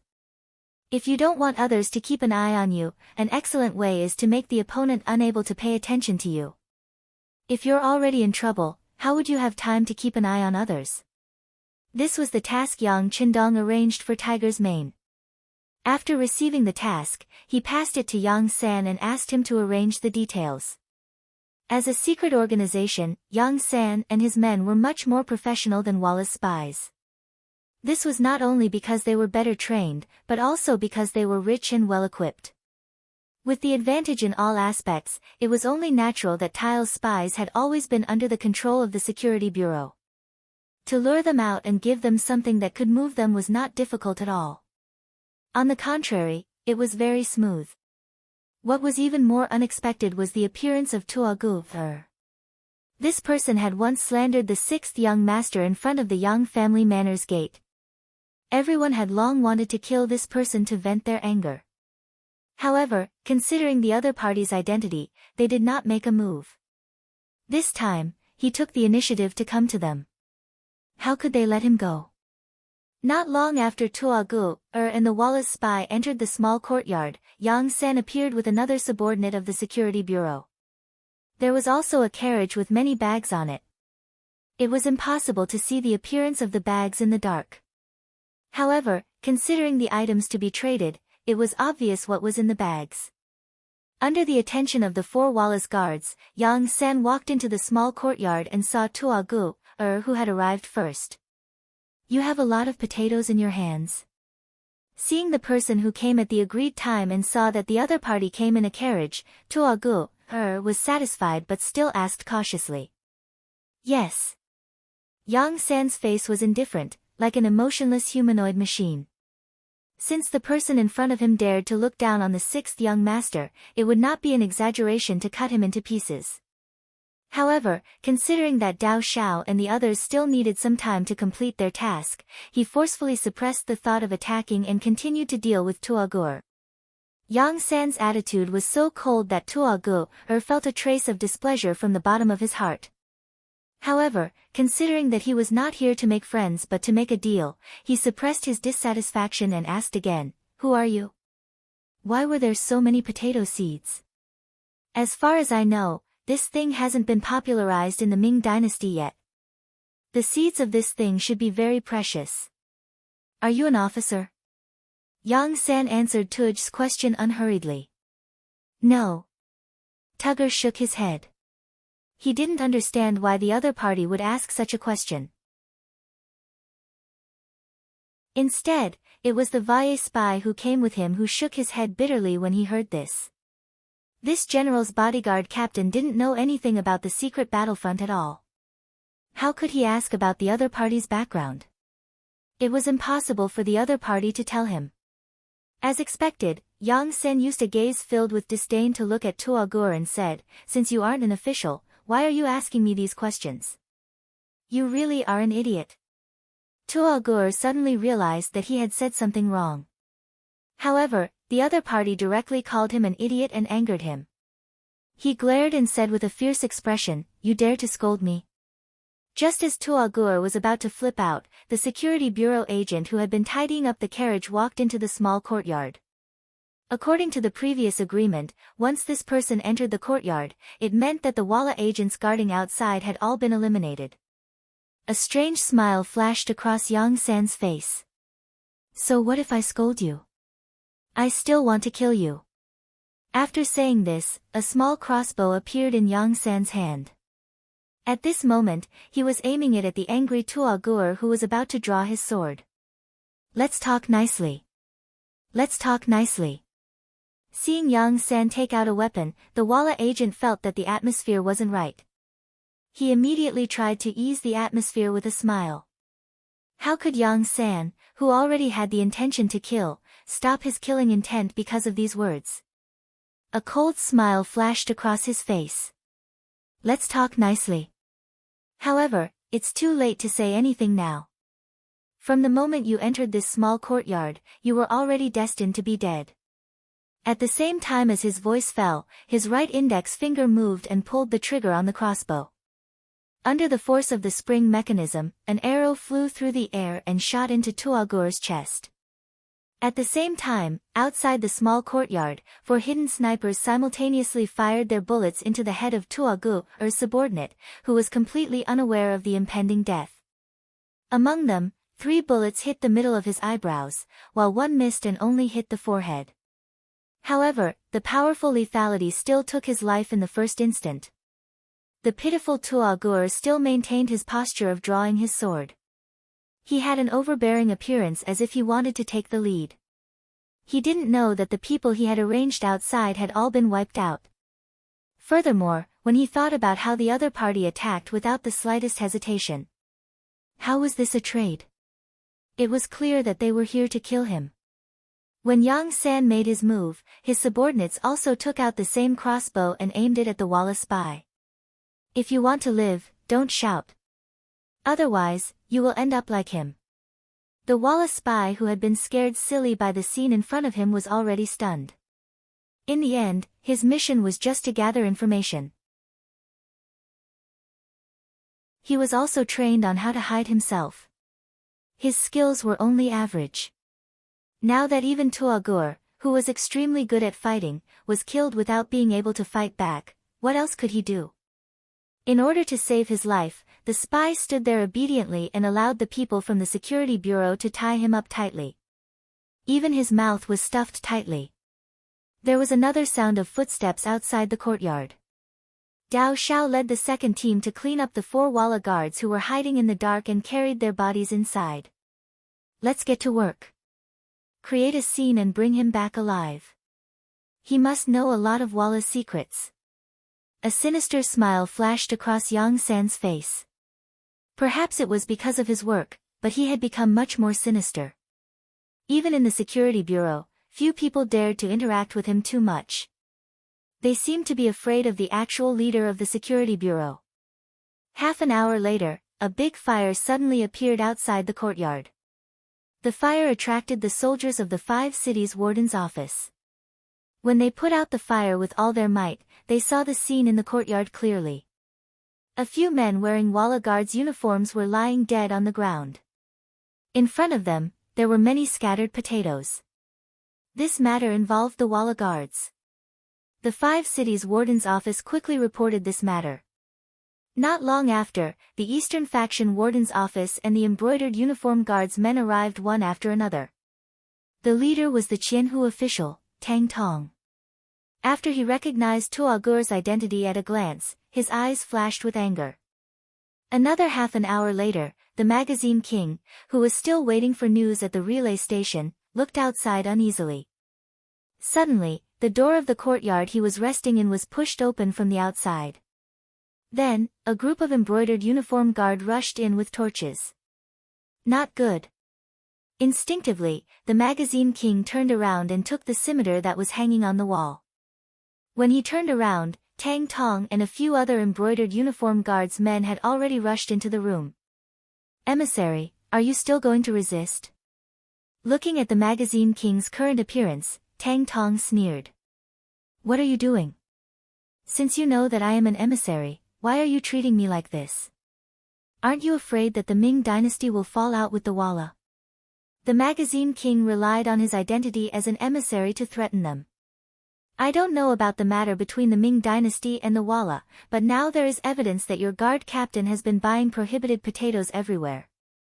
Now that he has been caught red-handed, I'll have to trouble the emissary to come with us and explain clearly. Tang Tong's eyes were full of threat. If the magazine king dared to resist, he would take action.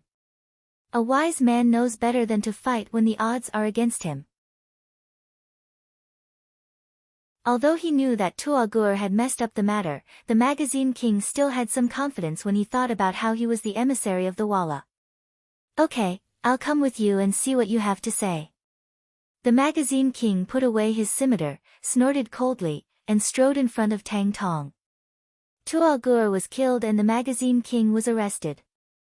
This was Yang Qindong's revenge and also successfully diverted the attention of the magazine king. Now that the magazine king couldn't even protect himself, how could he have the time to pay attention to Yang Qindong?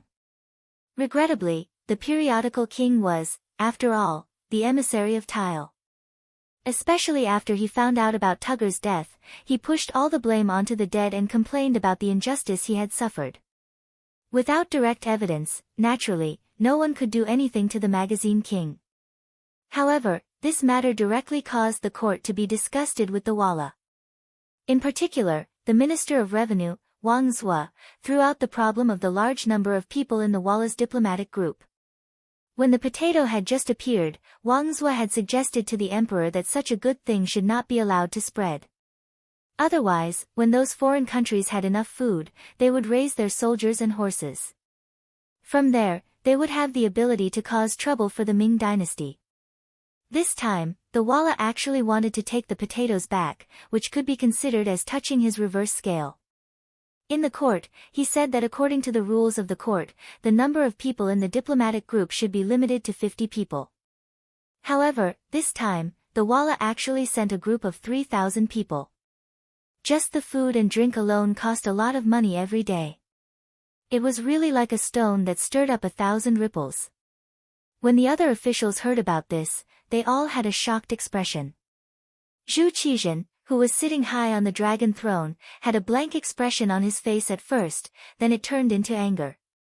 He looked at Wang Zhen, who was standing beside him, and asked, "Teacher, is this really true?"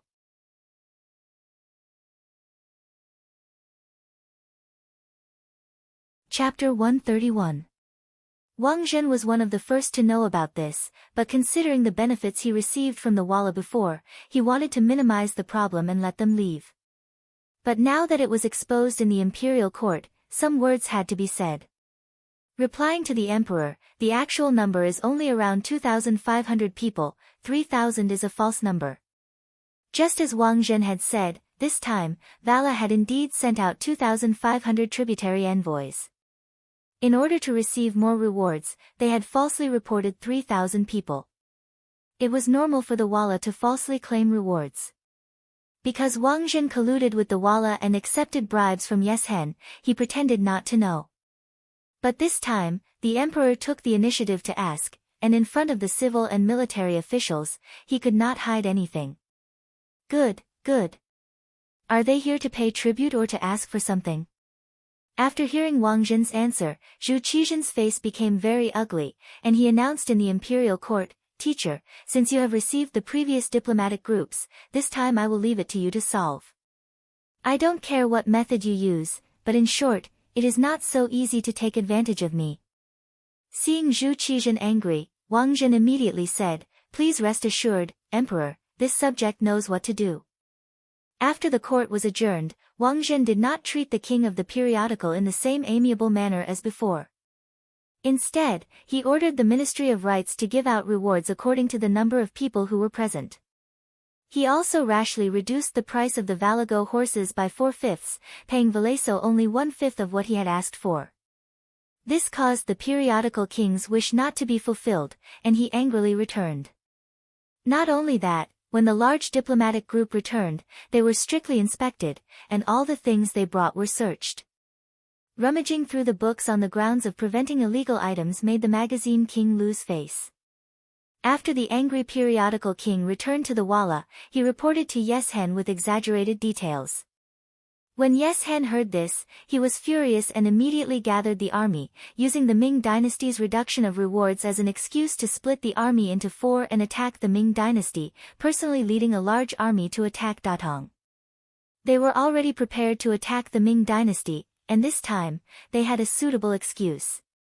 For a time, the border area was filled with the flames of war, and alarms were constantly sounding. Walla's cavalry was ferocious, and they quickly advanced to the south. The Ming dynasty soldiers guarding the northwest were defeated several times, and they hurriedly requested reinforcements from the capital. Walla's betrayal and the start of the war, once the news reached the capital, it caused a huge commotion. For a moment, they were all guessing which general the emperor would send as reinforcements to conquer Walla. While everyone was guessing, one person's heart beat wildly. He thought that his chance to become famous in the world had come. This person was the head eunuch of the imperial palace, the head eunuch of the ceremony directorate, Wang Zhen. Even though Wang Zhen, who could be said to be able to cover the sky with one hand, could be said to have absolute power at that time. Although some people had no choice but to rely on him because of his power, he was still a eunuch in the end. Other than his trusted aides, no one knew how to secretly curse him. If Wang Zhen were to fall from power one day, the first to attack him would be those who relied on him. Furthermore, Wang Zhen might not always be able to cover the sky with one hand, because his power came from Emperor Zhu Qizhen. As long as Zhu Qizhen no longer trusted him and was suspicious of him, he only needed to casually say a few words to make Wang Zhen lose the entire game. No matter how much power he had, he could not jump out of Zhu Qizhen's 5 fingers. This was what Wang Zhen was worried about. If he wanted to become an evergreen tree, he had to truly grasp the Ming dynasty's military power and reach the peak of power. To achieve this, it was far from enough to arrange a few trusted aides. Only by leading the great Ming dynasty's army to victory could he truly establish his prestige in the army. For this reason, he decided to urge Zhu Qizhen to personally lead the northern expedition to Walla. If he succeeded, as the leader, he would naturally have great merits. At that time, he would have many opportunities to touch the military power. Once this desire appeared in his heart, he had a feeling that he could not retreat. His whole body felt as if it was on fire, making him unable to sit still for a moment. Where is His Majesty now? Wang Zhen's heart was in turmoil. He really wanted to ask Zhu Qizhen to go to war, so he asked a little eunuch beside him. Replying to eunuch Wang, His Majesty is resting with the Empress. Good, let's go see His Majesty. Wang Zhen stood up, tidied up his sleeves, and walked straight to the rear palace with firm steps. At this time, Zhu Qizhen was resting in Empress Qian's palace. His complexion was not very good. Vala's violation of the border was somewhat out of his expectations and caught him off guard. When he saw that more and more requests for help were coming in from the border, he decided to leave the Palace of Heavenly Purity and go to the Empress Palace to relax. As for how to deal with this matter and who to send, the important officials would probably come up with a plan. This was one of the benefits of being the emperor. If he ran into problems he didn't want to deal with, he could just toss them to someone else. Empress Qian was extremely virtuous. When she saw that Zhu Qizhen's mood wasn't too good, she had all the maids and eunuchs leave the palace. She was the only one accompanying the emperor to rest in his chambers. She even suggested that if the emperor was too bored, he should take a trip to the immortal abode to relax. Zhu Qizhen was somewhat moved by the empress' suggestion. The immortal abode had been open for more than half a year now, and there was always an endless supply of delicious food and fun things to do inside. When he heard people talk about it in the past, he would always look forward to it. However, because he was the emperor, leaving the palace would cause too much of a ruckus. That was why he had always suppressed this thought. Now that the empress was so supportive of him, he was truly moved. Empress Qian was worried about Zhu Qizhen's health after seeing how distressed he was, so she made this suggestion. When she saw that the emperor was actually moved, she smiled sweetly. If your majesty wishes to go, you can disguise yourself as a commoner. However, you must bring more people with you. Your safety is still very important. Yes, the empress is absolutely right. How about this, we will immediately call General Fan Zhong over and have him arrange for more people to protect us. Zhu Qizhen couldn't wait any longer. There was a trace of urgency in his voice. The emperor issued a decree, and General Fan Zhong quickly brought over 100 Huban soldiers to prepare for the emperor's departure. It was at this time that Wang Zhen arrived. He was dressed in official robes. Only the eunuchs who served the emperor were allowed to wear such clothing.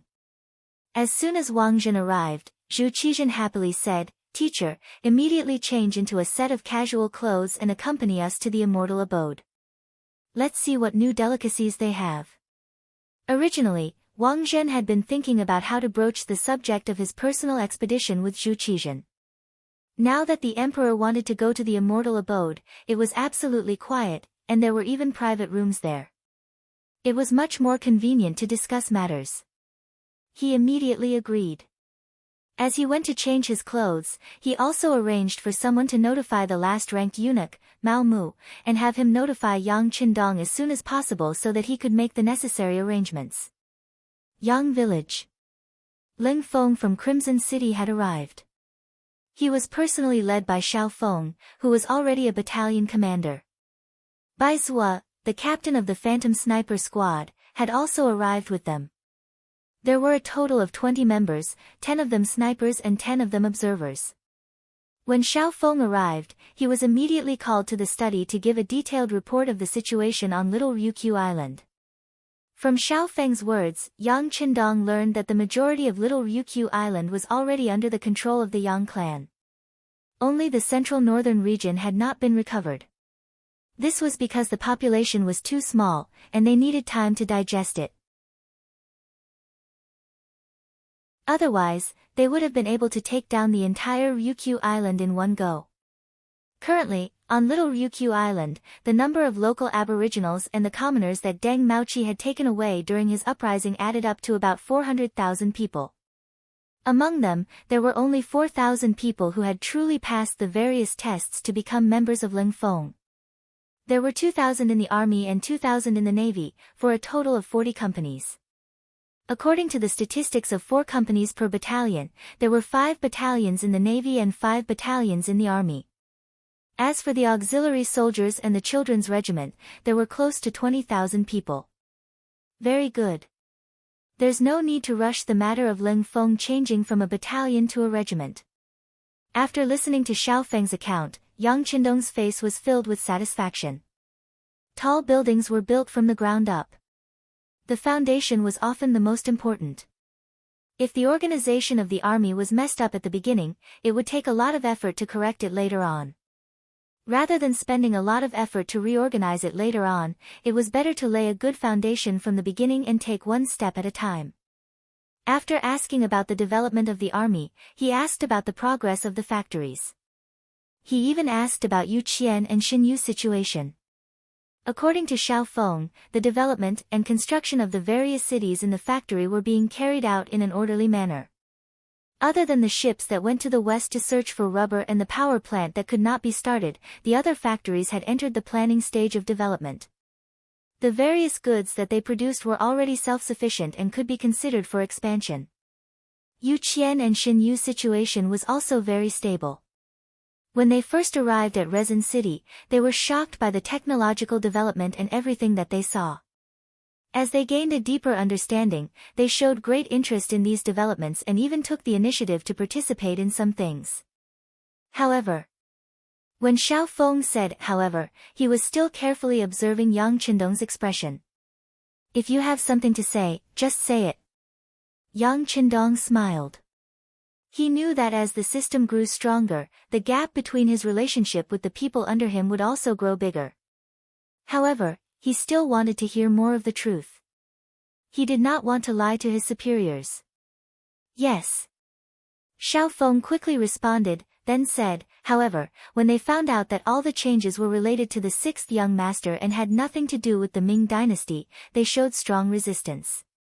They put down the work at hand and stayed in the house that we arranged for them.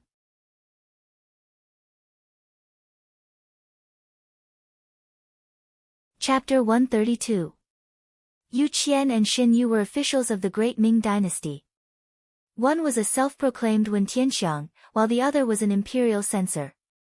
They were both people with integrity. Yang Qindong had long thought that the other party would not accept the changes in Crimson City so easily, especially since it was not under the management of the Great Ming dynasty. There would be resistance and incomprehension, but these two people were people who valued the country more than the king. As long as they saw that the ones benefiting were the common people, their thoughts would eventually change. It was just a matter of how long it would take. Yang Qindong firmly believed that time could change a person. Oh. They've been staying in the room all this time. Yang Qindong's smile was written all over his face. He was not surprised by the two people's uncooperative attitude. Yes and no. At first, they stayed in the room, but the 6th young master also knew that even in the room, the facilities inside were completely different from the Ming dynasty. In addition, after their relatives were safely sent back, they began to appear on the streets again. At first, they did not speak much, but when I received the order to come to the capital, they had already made friends with many of the common people in the city. It could be seen that the smiles on their faces were getting more and more. Hee, this is a good phenomenon. When he heard this, Yang Qindong was already certain that these two people would definitely be used by him. The only difference was the length of time. Everything caused by little Lioli was developing steadily. This was where Yang Qindong's confidence came from. There was no need to talk about advancing. If there were any accidents, he would have a place to retreat. So, what did he not dare to do? Next, He had to consider how to make a good Wallace offense. Should he let the Tumu fortress incident continue? Yang Qindong knew that the Ming dynasty's elites were all lost in the Tumu fortress incident. From then on, the Ming dynasty began to weaken. But even so, under the efforts of many people, it still persisted for a very long time. But in the end, the Ming dynasty was defeated in the end. It was defeated because of internal strife. If not for the fact that the power was too scattered, the aristocrats, scholars, and eunuchs were holding each other back, and sometimes they could not even carry out the emperor's orders, how could there be the possibility of the Manchurian Tatars entering the pass, and how could there be the scene of the magnificent China being bullied and humiliated 300 years later? Originally, he had been considering whether he should take action to change history. However, when he thought of the actions of the Ming dynasty's monarch and the tragic history in the future, he shook his head and completely gave up on this idea. Forget it, if there were no elites, then so be it. The deaths of a few people in exchange for a happy life for more people. Especially since China was able to stand at the top of the world, it was appropriate no matter how one looked at it. Young master, Eunuch Mao sent word that Eunuch Wangzhen sent word that His Majesty is going to the immortal abode. He asked for you to make arrangements in advance. Tiger's Mane appeared in the study and reported the news he'd just received. All right, I understand. Yang Qindong's expression froze for a moment. Then, a sharp glint appeared in his eyes. It was about time. This Wangzhen was going to make a move to dissuade Zhu Qizhen. Immortal abode. Yang Qindong's sudden arrival caused Mu Lily, who was on duty, to be extremely nervous. Yang Xi's matter had obviously been suppressed by Dong Shuai. Now, every time she returned to the Yang clan manor, she could see Yang Xi. The two of them were gradually warming up. They were just waiting for the right opportunity to get married. All of this was thanks to Yang Qindong. When she saw Dong Shuai enter the immortal abode, Mu Lily hurried over to greet him. She said respectfully, "Sixth young master, why have you come? I need to receive an important guest. How about this? Immediately prepare the best private room and arrange for some quick-witted and nimble attendants to serve him." Yang Qindong nodded at Mu Lily with a smile. Then, he turned to Tiger's Mane and gave him a light nod, indicating for him to check the surroundings. Regardless of whether or not the emperor would bring guards with him, if something really did happen, he would still be in a lot of trouble. Tiger's Mane led Mu Lily up to the third floor with a group of people. They entered the private room and carefully inspected it. After confirming that there were no problems, they went downstairs. What they saw was a young man dressed like a noble young master, escorted by a group of people, arriving at the immortal abode's entrance. "Young master, you've come." Yang Qindong smiled as he walked over to greet him. When he saw Zhu Qizhen, who was dressed like a noble young master, he didn't kneel. Zhu Qizhen was dressed casually. He obviously didn't want others to know his identity. He didn't feel the slightest bit of displeasure at Yang Qindong's refusal to kneel. On the contrary, he nodded happily. Wang Zhen, who was also dressed casually, asked in a low voice, "Sixth young master, has everything been arranged?" "It's been arranged. The best private room on the third floor. Please." Yang Qindong nodded lightly, indicating that everything was ready. He turned around and led the way up the stairs to the third floor. In order to protect the privacy of their guests, the immortal abode had even covered the two sides of the stairs with red cloth. This way, only the owner would know who the guests were, and no one else would know.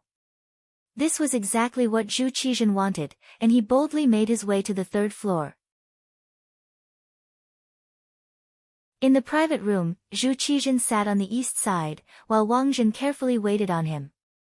Yang Qindong left after asking what the emperor wanted to eat and what songs and dances he wanted to perform on the first floor. With his current status, it wasn't appropriate for him to appear in this kind of setting.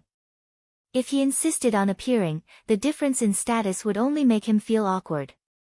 Now that there was no one else in the private room, Wang Zhen took the opportunity to voice his opinion, urging Zhu Qizhen to personally lead the troops. "Your Majesty, you are young and promising, and your heroic bearing is flourishing. Today, the great Ming dynasty is prosperous, and the people live a prosperous life. All of this is inextricably linked to your wise leadership." Wang Zhen smiled as he praised Zhu Qizhen. Naturally, everyone was willing to listen to flattery, and Zhu Qizhen was no exception. Even though he heard nothing but flattery every day, it didn't stop him from continuing to listen. "Teacher, our country's stability is due to the efforts of my subjects, as well as your contributions." Zhu Qizhen drank the fine wine and ate the piping hot delicacies that had just been served. Through the transparent glass, he watched the lively singing and dancing on the first floor. He watched the singers wearing the miniskirts that Yang Qindong had suggested, singing and dancing. It was truly a joyous sight. Zhu Qizhen knew that the costumes of these dancers had received a lot of criticism when they first appeared. There were even some who sent him memorials about it, causing quite a stir. In the end, Wang Zhen took the initiative to resolve this issue. He insisted that this was all a commercial activity, and that it was to serve the public. It was a delicacy in the eyes of many. In fact, this kind of event had attracted countless so-called gentlemen to watch. Many of them cursed the spider lilies while enjoying the benefits. It really was the type of person who enjoyed pain and pleasure at the same time. Now that Zhu Qizhen was in such a good mood, Wang Zhen felt that coming to the immortal abode to discuss this matter was the correct decision. At the same time, he said what he wanted to say. "Your Majesty, your ability to rule the world has already reached the peak. It wouldn't be an exaggeration to say that no one will be able to do it in the future, but at the very least, no one has done it before. However, in the end, you are still lacking by a little bit. Everyone says that true experts conquer the world on horseback, and rule the world from horseback.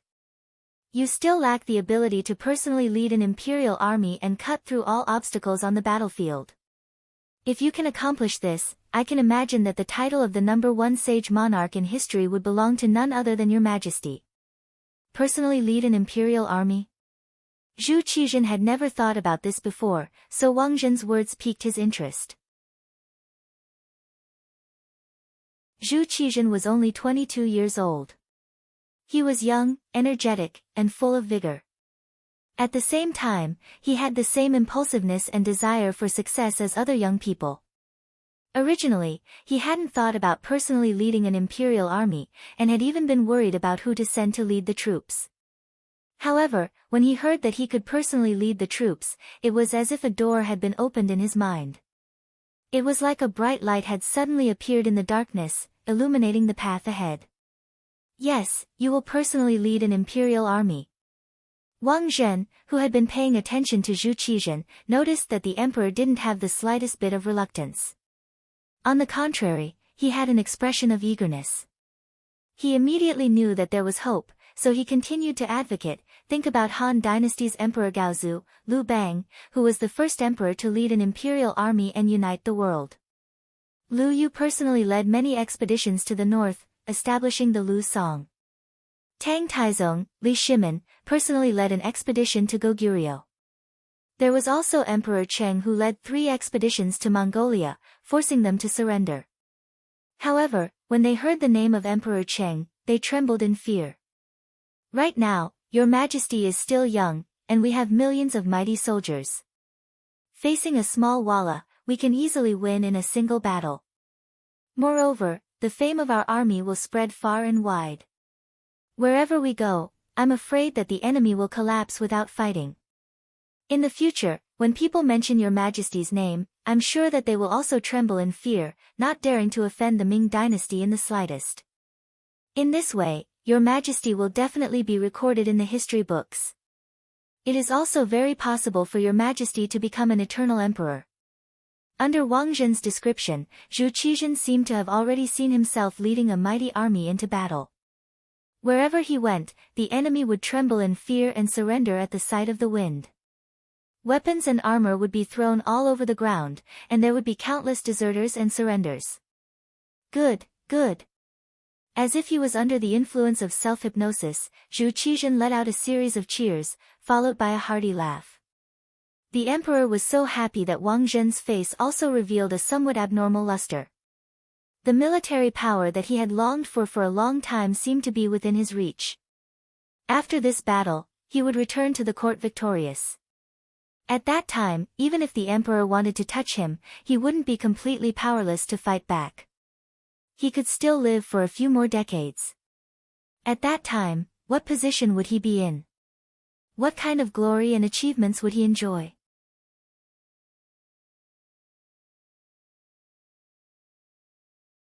Chapter 133.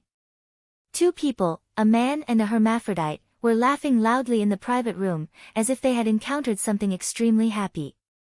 Their laughter seemed to shake the entire private room. Yang Qindong, who had been waiting outside, carefully paid attention to the movements in the room. When the laughter came out without restraint, he guessed a possibility. He felt that the matter had been settled, and it should be time for him to appear. He immediately waved his hand, and a waiter brought over a delicacy that had just been prepared. Taking this opportunity, he pushed the door open and entered.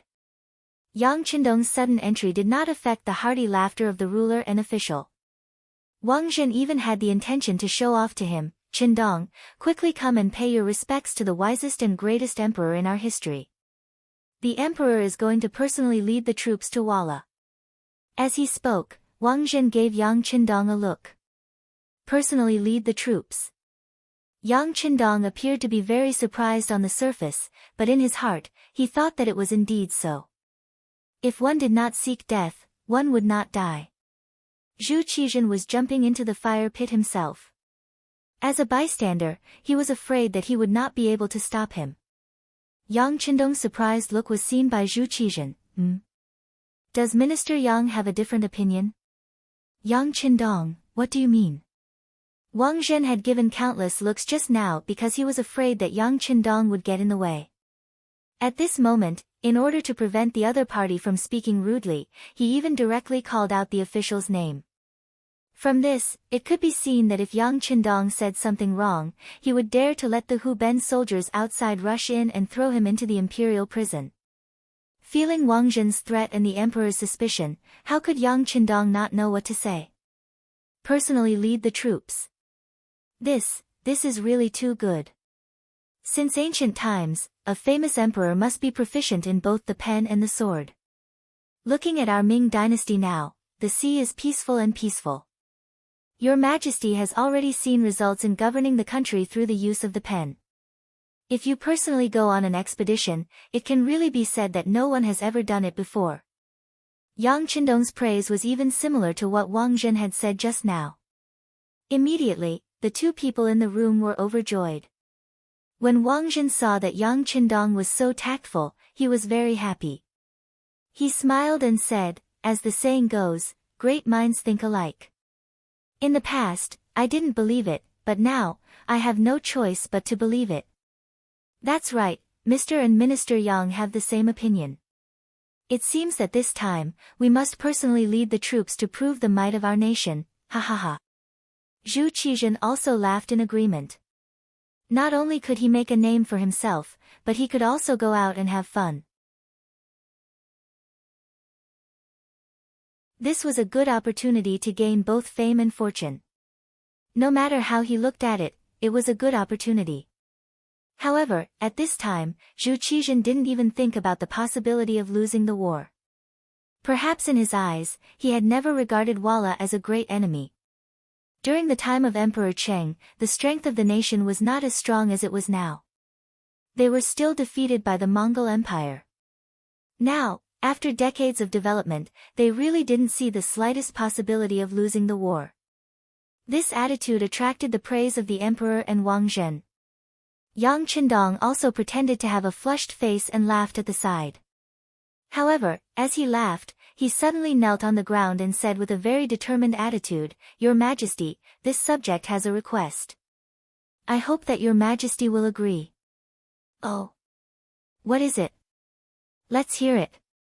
Zhu Qizhen was in a good mood at this time, so his attitude towards Yang Qindong was naturally very good.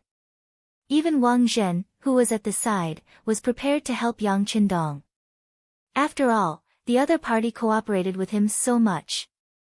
Even if it was to return the favor, he still had to make a move when it was necessary. Under the attention of 4 people, Yang Qindong's heart was set. He knew that his request would definitely be approved. He immediately raised his head and cupped his hands and said, "Your Majesty, although this subject has a low position and is idle, I still consider myself a part of the great Ming Empire.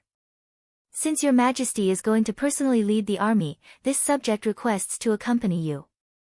I also want to admire Your Majesty's heroic actions and the scene of your victory. When you return in triumph, this subject will definitely record everything and arrange it into a dance song to let the whole world know of Your Majesty's greatness and wisdom." There were also different levels of flattery. When Yang Qindong said this, it immediately scratched Zhu Qizhen's itch. He thought that victory indeed needed someone to record it. Although historians would record it, it was only words on paper. How could it be more intuitive and moving than a dance song? Immediately, he was overjoyed and agreed, "Good, good. Yang Shi's loyalty is commendable. We will allow him to play." Wang Zhen, who was at the side, was also very happy. Yang Qindong took the initiative to ask to accompany the emperor. Didn't this mean that he was also optimistic about this battle? As such, no words were more effective than action. At this time, he looked at Yang Qindong with an increasingly happy gaze. "Thank you, Your Majesty." Yang Qindong hurriedly expressed his gratitude and then stood up with a happy expression. He had decided to personally lead the army. Zhu Qizhen couldn't wait for even a moment. It was as if victory was right in front of him, and if he was a step late, the merit would belong to someone else. He didn't watch the song and dance he ordered and didn't eat the delicious food he ordered. He hurriedly left the immortal residence with Wang Zhen. After the emperor left, Yang Qindong also called Mu Lily, who was on duty, to return to the Yang family manor. Everyone who had received the news was currently waiting in the main hall of the manor, waiting for the 6th young master to call for a meeting. Not everyone was present at the meeting. Yang Qindong first met with Qiao Yin, Madame Shui, Madame Xiang, Dong Hanxiang, as well as the 2 foremen of the immortal residence, Mu Lily and Cui Na. In the main hall, Yang Qindong was extremely solemn and serious. The 5 women were also affected by the atmosphere, and their expressions became much more serious. Even Madame Shui, who used to throw flirtatious glances at Yang Qindong in the past, retracted her seductive gaze at this time. Madame Xiang was very beautiful. She had an elegant temperament, and her figure was also very voluptuous. According to the previous book, she was different from Madame Shui, who looked like Su Qing. She looked more like a young Guanjilin. With her big eyes and towering breasts, there were very few men who could control themselves after seeing her. However, Yang Qindong was one of those rare men. It wasn't that he wasn't moved, but rather that he hadn't been able to find the right opportunity. Madame Xiang's dance was beautiful, and her talent in this field was outstanding. There were many performances in the immortal residence that required her to rehearse, so there wasn't enough time. With Qiao Yin and Madame Shui, Yang Qindong didn't insist on it. When it came to women, what he liked was the feeling of success when the conditions were right, and not the feeling of doing something in a hurry. In his opinion, that kind of combination would deprive him of a sense of beauty. It wasn't something he liked. This time, he called the 5 women over. Yang Qindong didn't waste any time on pleasantries. He went straight to the point and mentioned that he was about to follow the emperor to the border. Upon hearing that there was going to be a war, and that the 6th young master was going to personally take part, the 5 women couldn't help but show a hint of concern. In contrast, Mu Lily and Cui Na were much more reserved, but Qiao Yin, Madame Shui, and Madame Xiang all had expressions of reluctance and concern. There were even tears in their eyes that seemed ready to pour down at any moment. Enough. Going to war with the emperor, the young master is a civil official, so he won't be in any danger. As for the rest of you, once I'm gone, I'm afraid that the capital will fall into chaos. You must not panic. If you encounter a situation where things can't be controlled, immediately retreat to the Yang clan manor.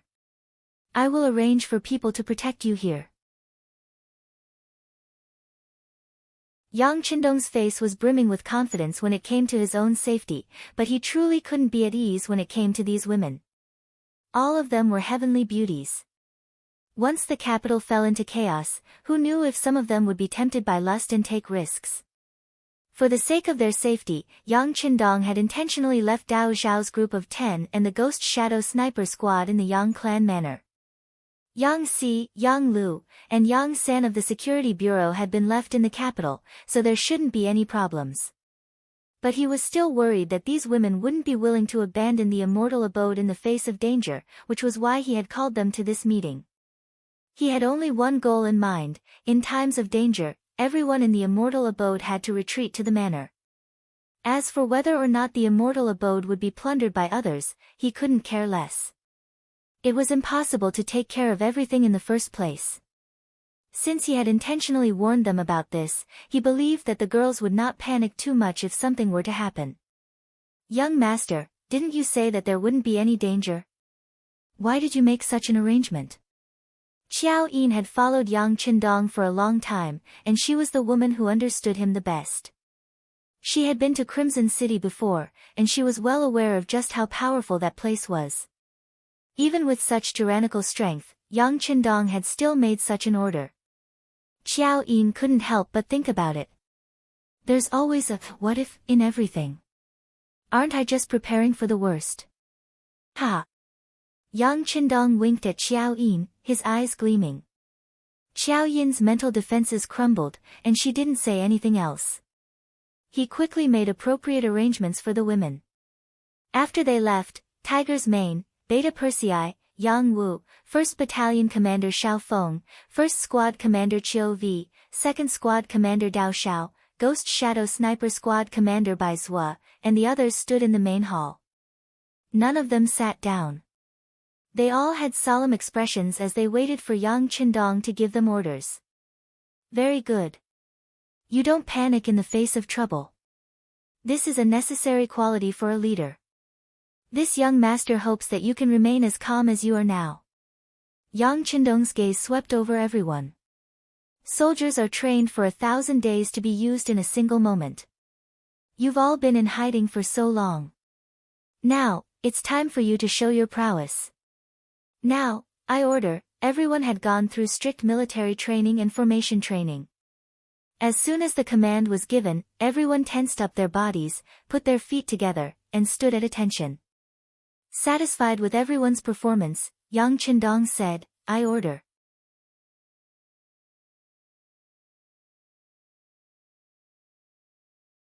Chapter 134. Within the palace, they were also nervously making preparations. Compared to the order in the Yang village, this place was much more chaotic. Zhu Qizhen was afraid that a long delay would lead to trouble, and that the ministers would oppose him when they heard the news. Zhu Qizhen privately ordered Wang Zhen to make full preparations before the war, striving to set out as early as possible. He was already eager to go out and show off. Naturally, this was also what Wang Zhen wanted. Whether or not he could seize military power would depend on his performance this time. He called all his disciples and grand disciples over. More than half of the eunuchs began to move. They mobilized troops and issued orders. They were extremely busy. Wang Zhen, who did not know anything about military matters, did not have enough understanding of Walla's attacks. He thought that by letting Ying Zong personally lead the troops, he would be able to scare the Walla troops away. Hence, to win by luck, he decided to make Ying Zong personally lead the troops when the Ming dynasty was not fully prepared. He wanted Ying Zong to follow Song Zhenzong's example and leave a good name in history. Ying Zong usually listened to Wang Zhen. This time, when he heard Wang Zhen's words, he felt that this was a good chance for him to show off his skills. Hence, he did not discuss with the officials and made the decision. He also announced that they would set out in 2 days. The moment Ying Zong personally led the troops, all the officials were shocked. When the officials found out, they immediately used Minister of War Kuang Yi to say, "It is not good for the 6th master to go out." Minister of Personnel Wang Zhen led the officials to advise against it.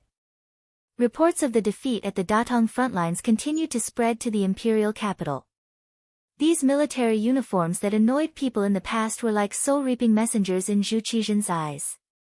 Since he had already made his decision and was attracted by the results of the victory, Ying Zong totally trusted Wang Zhen and insisted on personally leading the troops. As for the advice of the officials, he did not care at all. Now that the emperor had given his imperial decree, after a series of useless remonstrations, the only thing that the officials could do was to be appointed by him. Since the emperor was personally leading the troops, the number of officials following him naturally could not be small. If not, wouldn't they become a joke? Regarding this point, Wang Zhen quickly made preparations. A total of 100 officials and civil servants were present. Similar to history, even the people following the emperor were the same. The only change was that Yu Qian, the left assistant minister of the Bureau of Military Personnel, was absent from the capital. Without this pillar of support at this crucial moment, there was a hint of uncertainty as to whether or not the defense of the capital would begin, how it would begin, and how it would end. In just a few days, all the soldiers in the capital had mobilized. 500,000 soldiers from the northern provinces had gathered in the capital, and under Zhu Qizhen's personal command, they were ready to leave the capital to reinforce Datong on the second day. There was going to be a big battle, and the emperor was going to personally lead the troops. Regarding this, the common people naturally raised both hands in agreement. Since the establishment of the Ming dynasty, the people of the Ming dynasty had never experienced defeat in a foreign war. As such, they were very confident in their own army. Compared to the common people who did not know what was going on, some important officials had a different view.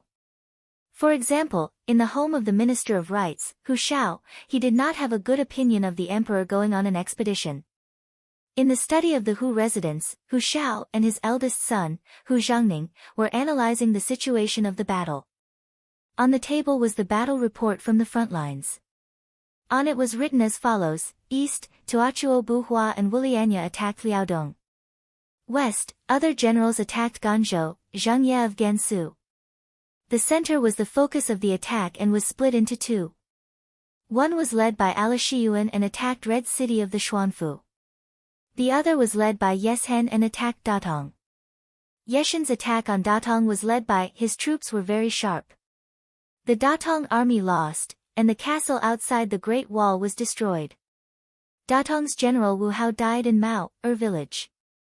The Ming dynasty's constable commandant Jing Yuan and the other three generals each led 10,000 men to defend against the enemy.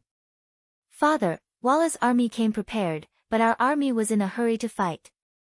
In this situation, we should fight slowly.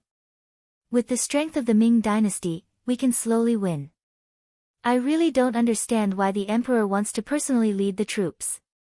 Isn't this too risky? Although Hu Zhangning was part of the embroidered uniform guard, he had good talent in military affairs. When he analyzed the situation, he hit the nail on the head. That's right. Very satisfied with his son's insight, Hu Chang nodded approvingly. However, his expression quickly became very helpless as he said, Minister Kuang of the Ministry of War, Minister Wang of the Ministry of Appointments, and other important officials all tried to persuade him, but the emperor did not listen. What can we do? Just as Hu Chang showed a helpless expression, Hu Yan rushed in from outside the study. Once she entered the study, before she could catch her breath, she said anxiously, Grandfather, Father, did he go as well? Can we not let him go? Needless to say, everyone knew who she was referring to. Faced with this question, Hu Chang first nodded and then shook his head. Yang Shima is indeed on the list of people accompanying the emperor. However, I heard that he asked for it. Furthermore, the army is leaving tomorrow. Unless he asks for it himself and needs a good reason, no one can stop it. I'll go find him now. After Hu Yan heard this, her lips pressed together tightly and she turned to leave. Wait. Hu Zhangning suddenly called out to his daughter, Yan, you are still a girl after all.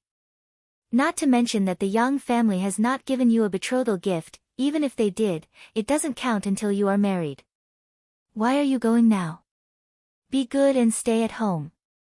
Father. Hearing that Hu Zhangning was stopping her from going, Hu Yan's face immediately became anxious. Although she was not married, her heart had long been tied to Yang Qindong. As if he knew what kind of personality his daughter had, after Hu Zhangning stopped her, he directly shouted outside the study, "Is Lieutenant Sun Chuang here?" "Here."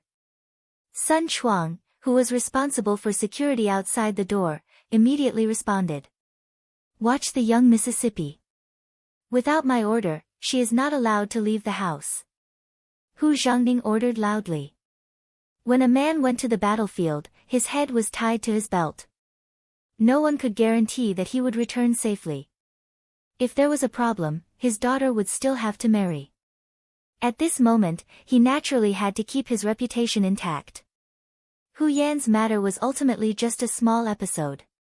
The next morning, on the 16th of July 1449 AD, Yingzong ordered his brother, Zhu Qiyu, to guard the capital. Zhu Qizhen and Wang Zhen gathered an army of 500,000 in a few days, randomly allocated some food and weapons, and hurriedly set off.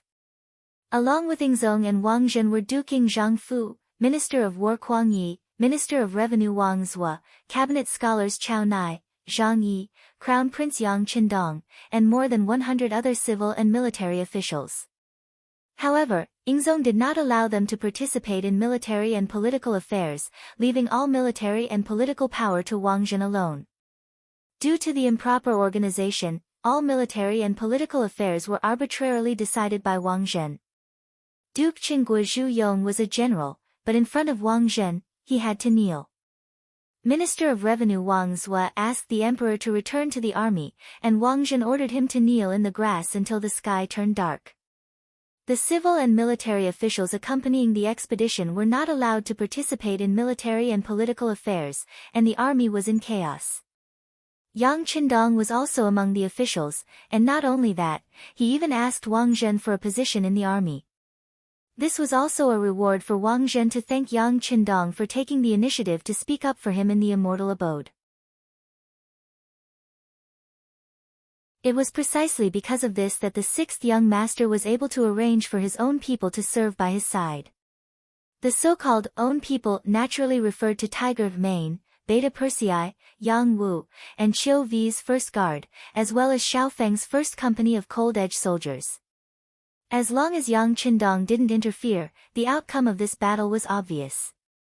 Once they were surrounded by Walla's army, it would be very dangerous without sufficient strength to protect them.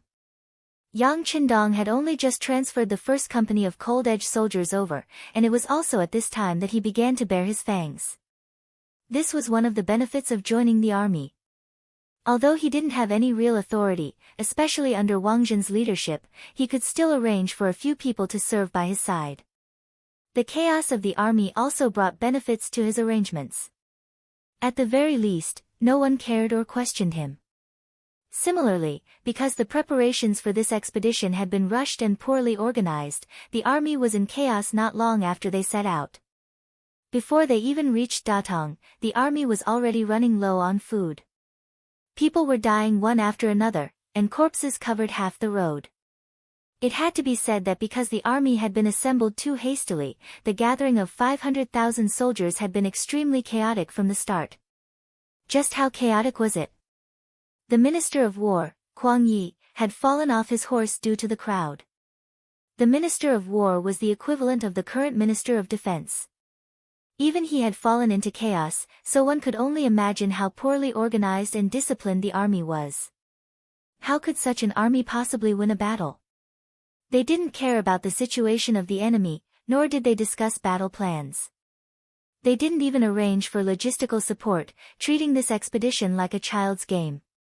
Wang Zhen was in charge of all military affairs, and the accompanying civil and military officials didn't participate. This was simply an amateur commanding an expert. Yang Qindong didn't say anything about Wang Zhen's random orders. He knew that even if he wanted to say something, the other party probably wouldn't listen.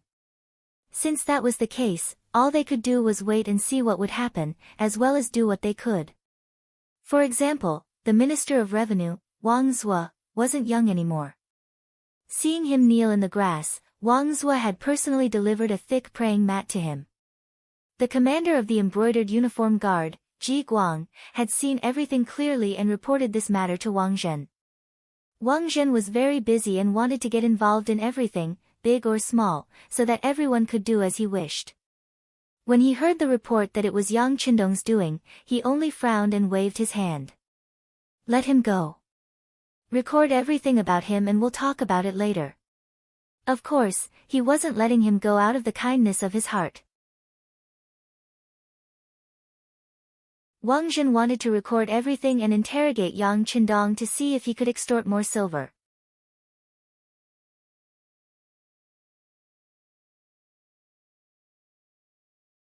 Chapter 135. Yang Qindong walked up to Wang Zue and placed the thick prayer mat under the legs of the Minister of Revenue. This small action caused tears to well up in the eyes of this 65-year-old man. This small action was not to be underestimated, but none of the other officials would dare to do it. They didn't even have the ability to protect themselves, much less help others. Yang Qindong, it's not worth it for you to do this. Wang Zhen will definitely hold a grudge against you. Once he returns to the court, he'll probably settle everything, Wang Zue kindly reminded Yang Qindong. It's fine. Respecting the old and loving the young is one of the virtues. Even if someone tries to blame me, I'll just explain myself to him. Yang Qindong nonchalantly smiled. But in his heart, he was thinking, will Wang Zhen return to the court? Hearing Yang Qindong talk about virtues, Wang Zue's tears flowed down his face. He was so moved that he didn't know what to say. Seeing that the old man was crying like a child, Yang Qindong squatted down, took out a handkerchief, and handed it over. Lord Wang, you still have to take care of your body. It's very windy outside. Quickly dry your tears. It won't be good if you get an eye disease again. Okay. Thank you, Yang Qindong. Wang Zue took the handkerchief and wiped his eyes, his heart filled with gratitude. It was said that a friend in need was a friend indeed. Yang Qindong had barely left the capital, but he had already begun to win over the hearts of his people. And this was only the beginning. It could only be described as the first meeting of a towering figure. The army left Jiong Pass on the 19th and arrived at the Xian Manor. On the 28th, they arrived at the southern part of Yanghe City. It could be said that the army moved very quickly. Yanghe City was one of the 72 castles of Datong in the Ming dynasty. It was 4,600 meters long, and the city walls were 11.6 meters high. There was also a trench that was 10 meters deep. There was a barbican built inside and outside the city gate, which was the ancient battlefield where Liu Bang was besieged by Bai Dang. During the Yuan dynasty, it was called Bai Dang County. 10 days before Ing Zong's army arrived, on the 15th day of the 7th month, the Ming army engaged in an intense battle with Yes Hen. A total of 40,000 Ming soldiers were defeated by the Walla army. Even Datong provincial governor Song Ying, prince consort Jing Yuan, and Zhu Mian all died in battle. From this, one could see the heavy casualties.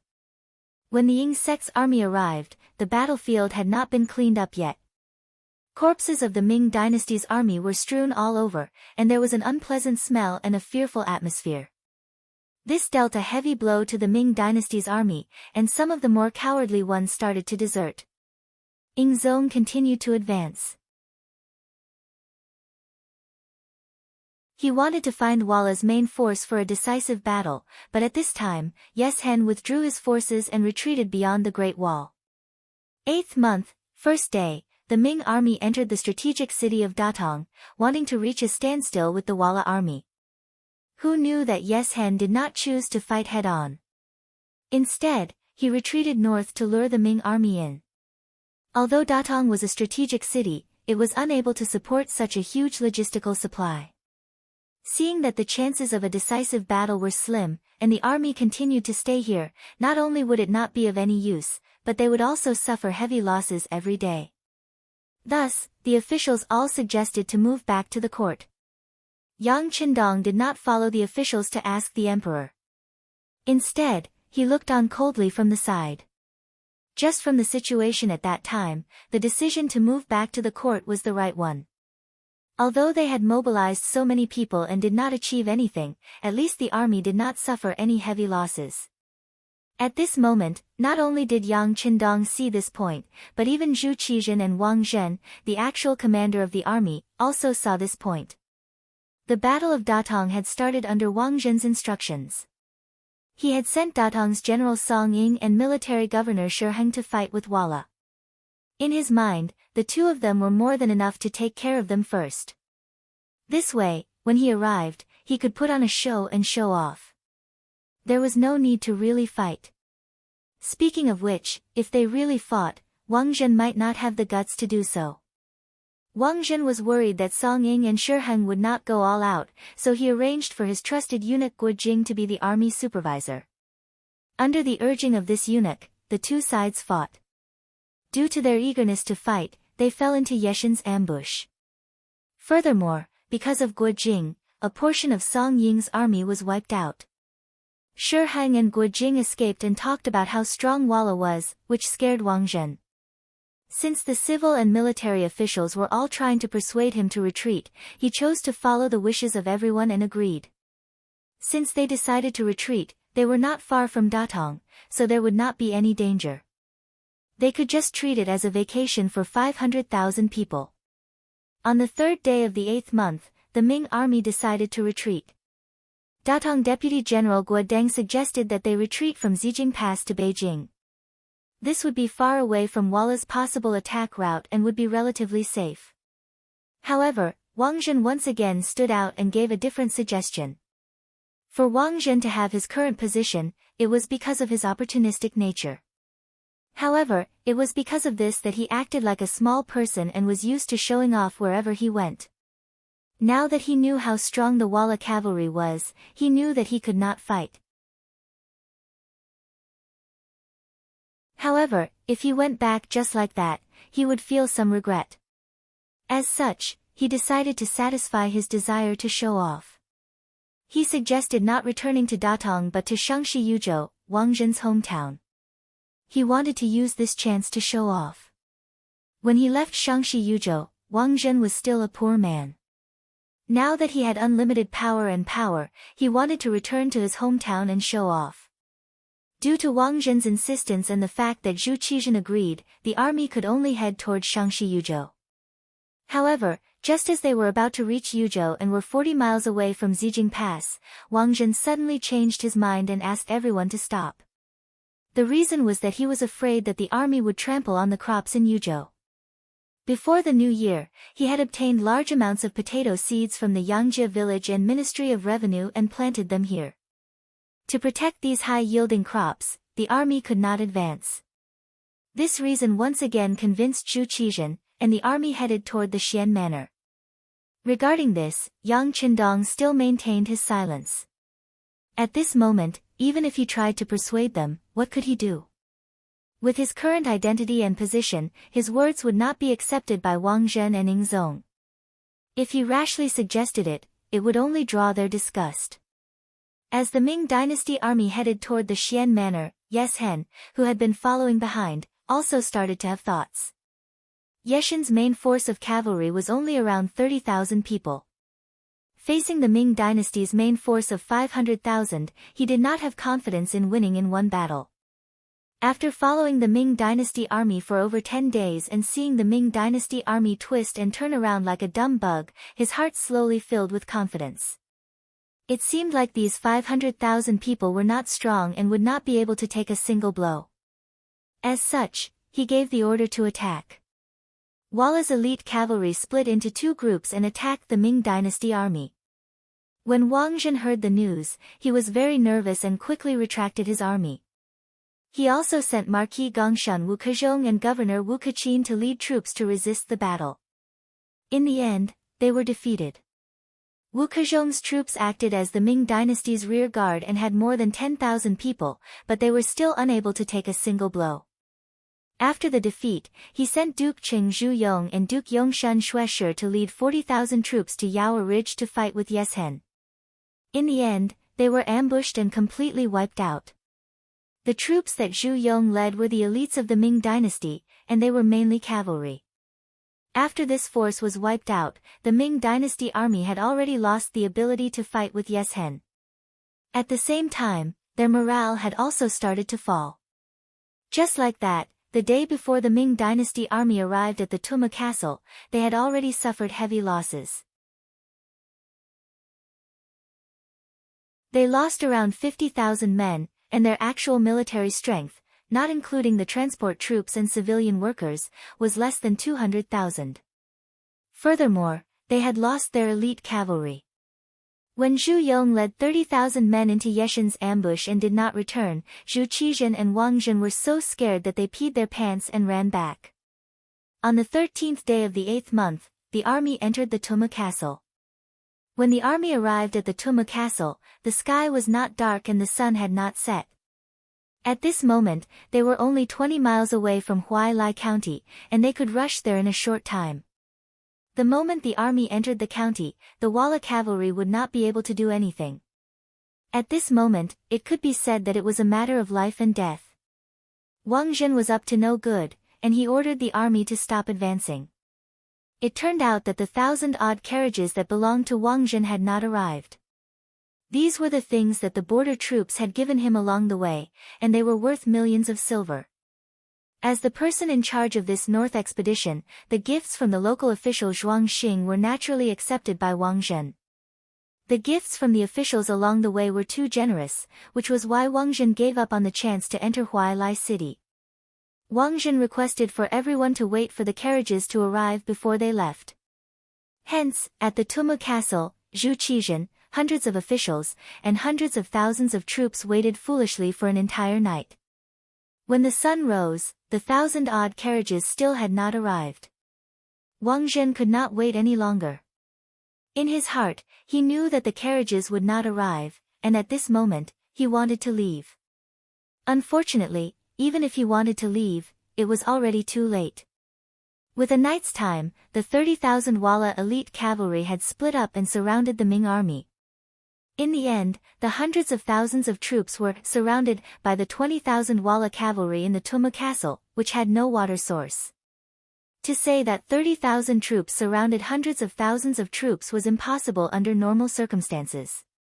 However, after these few days, the army was like birds startled by the twang of a bow.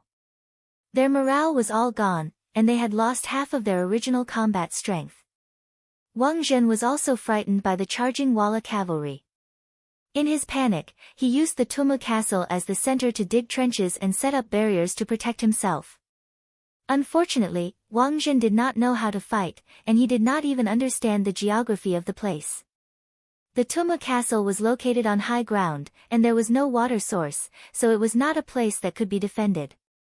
Hence, in the following days, the hundreds of thousands of Ming troops were surrounded by Yeshen for a full 2 days and 3 nights, and the lack of water became more and more serious. The Ming army dug 3 feet into the ground, but they could not find a single drop of water. Their morale was all gone, and their thoughts changed. 8th month, 15th day, Yeshen suddenly withdrew his troops. He said that he was not going to fight, and he even sent a messenger over to say that he wanted to negotiate. This was just him playing hard to get.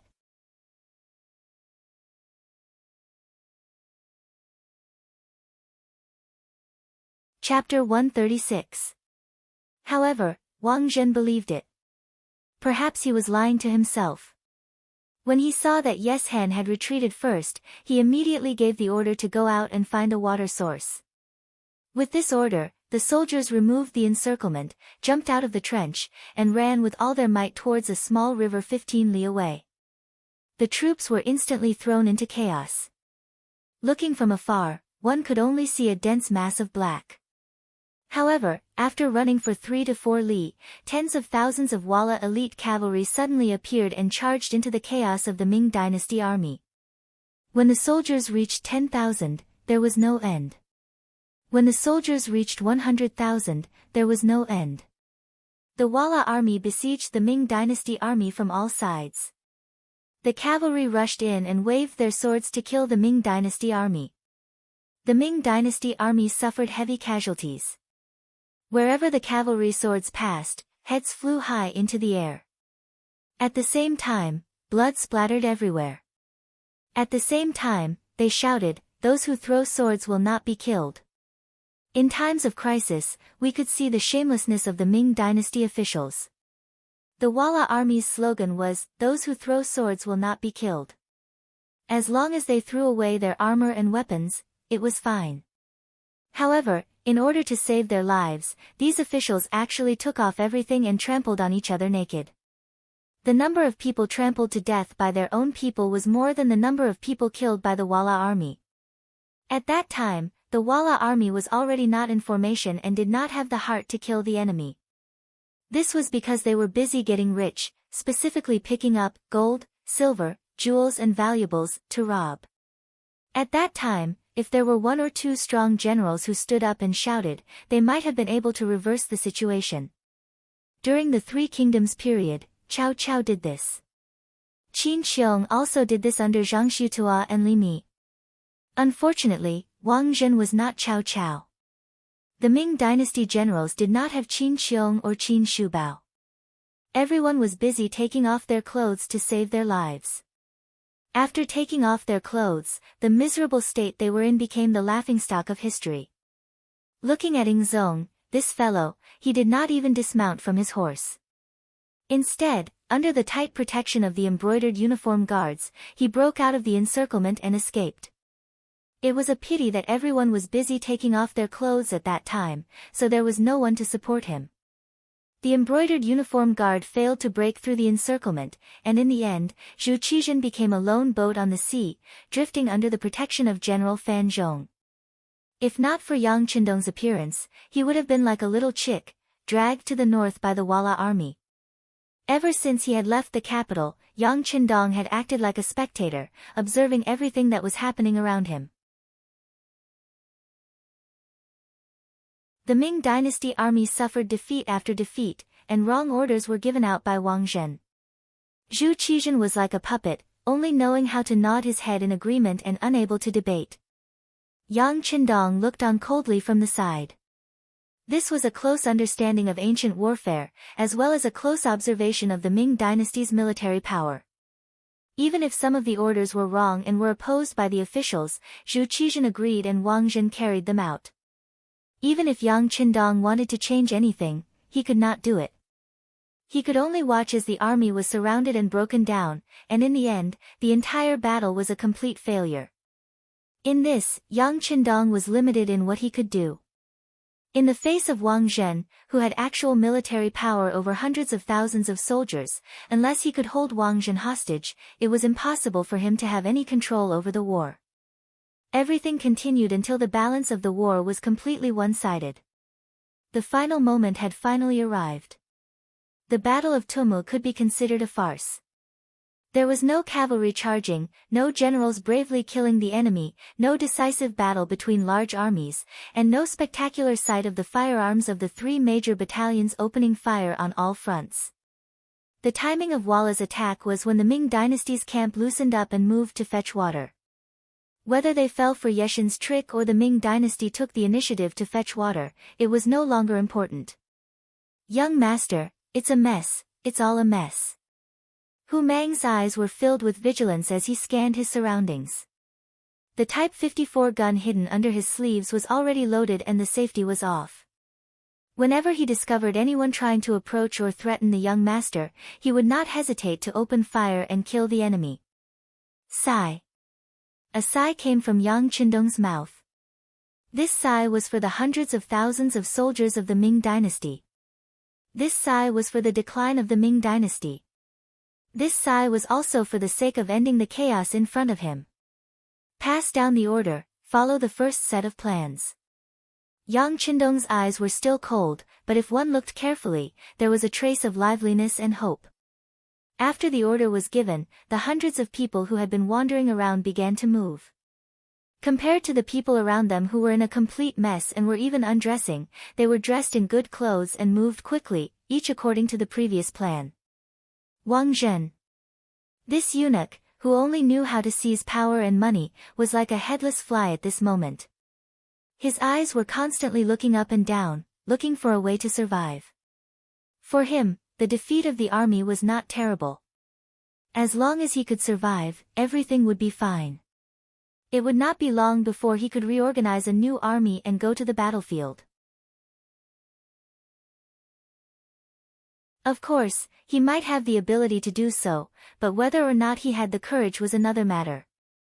His 4 eyes were still blinking rapidly when suddenly, someone flashed past his side.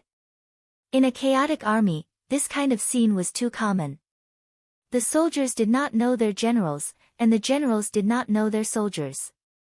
They were completely like headless flies running around.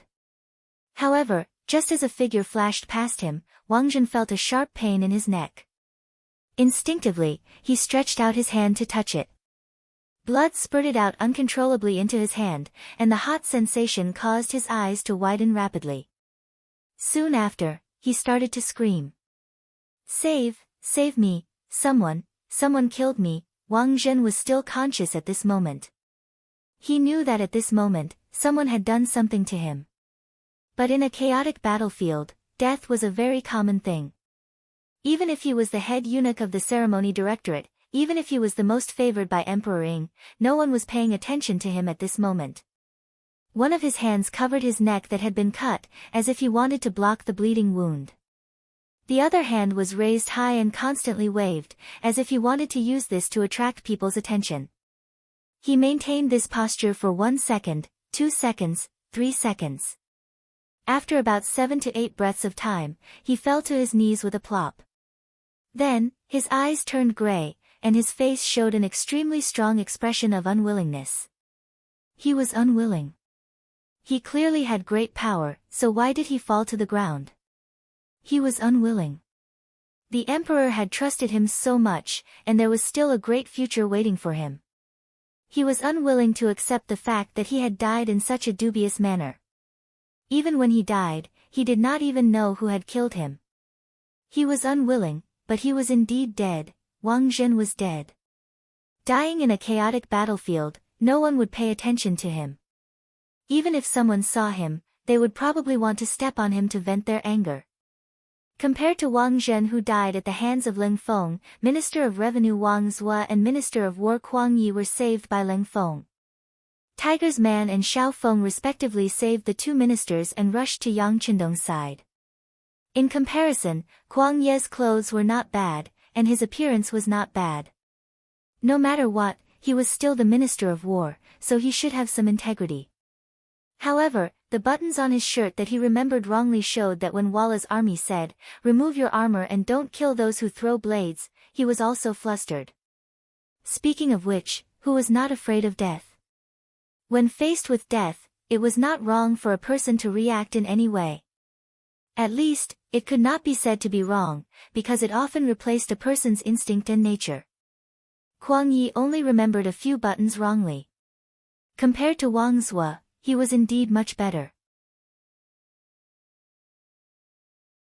This was because our Minister of Revenue had already taken off his robes and was only wearing underwear. Moreover, it was wrinkled and didn't fit him at all. At a glance, one could tell that it was the kind of clothes that he had snatched from somewhere and put on temporarily. Yang Qindong was not surprised at all by Wang Zhua's reaction. As a scholar, he should have integrity. However, in a chaotic battlefield, he would be affected by others and completely lose his mind. It was reasonable for him to do things that he would not have dared to do before. When the 2 ministers were brought in front of Yang Qindong, their faces naturally turned red. They felt ashamed of their current behavior, but this feeling quickly disappeared and was replaced by curiosity. They were curious as to why in such a chaotic situation, this crown prince who was only a 5th-rank official did not panic. Not only that, there were 10 to 20 strong men standing beside him. Compared to the panic of the other soldiers, these people stood up straight and their expressions were extremely serious. Their eyes were like poles as they scanned the surroundings. Their vigilance was clearly telling others not to casually walk into this place. Otherwise, the consequences would be very serious. The 2 ministers were surprised and many questions popped up in their minds. Then, another group of people came from afar. Their approach made the 2 of them nervous again. "Don't worry, they are on the same side. Noticing the two ministers' reaction, Yang Qindong said softly. This was like the warm sunlight in the winter, instantly relaxing their minds. The people who came from afar were the Leng Feng of the Yang clan's new army. Under their protection, the Right Assistant Minister Ding Xian of the Ministry of Justice, the Right Assistant Minister Wang Yonghe of the Ministry of Works, the Left Assistant Minister Yang Shan of the Ministry of Rights, the Right Assistant Minister Deng Li of the Imperial Censorate, the Assistant Minister Huang Yangjing of the Taichung Temple, the Assistant Minister Lu Rong of the Taichung Temple, and the Assistant Minister Ling Zhu of the Shangbao Temple were brought in front of Yang Qindong. Seeing the 7 people walking over, Yang Qindong's gaze carried a trace of doubt as he asked the Leng Feng, just these? It's just that some of them are still in good condition. The others have trampled on each other to death. Some of them have already been stripped clean, and it's hard to tell who is who. The platoon leader of the Leng Feng platoon stood at attention and said.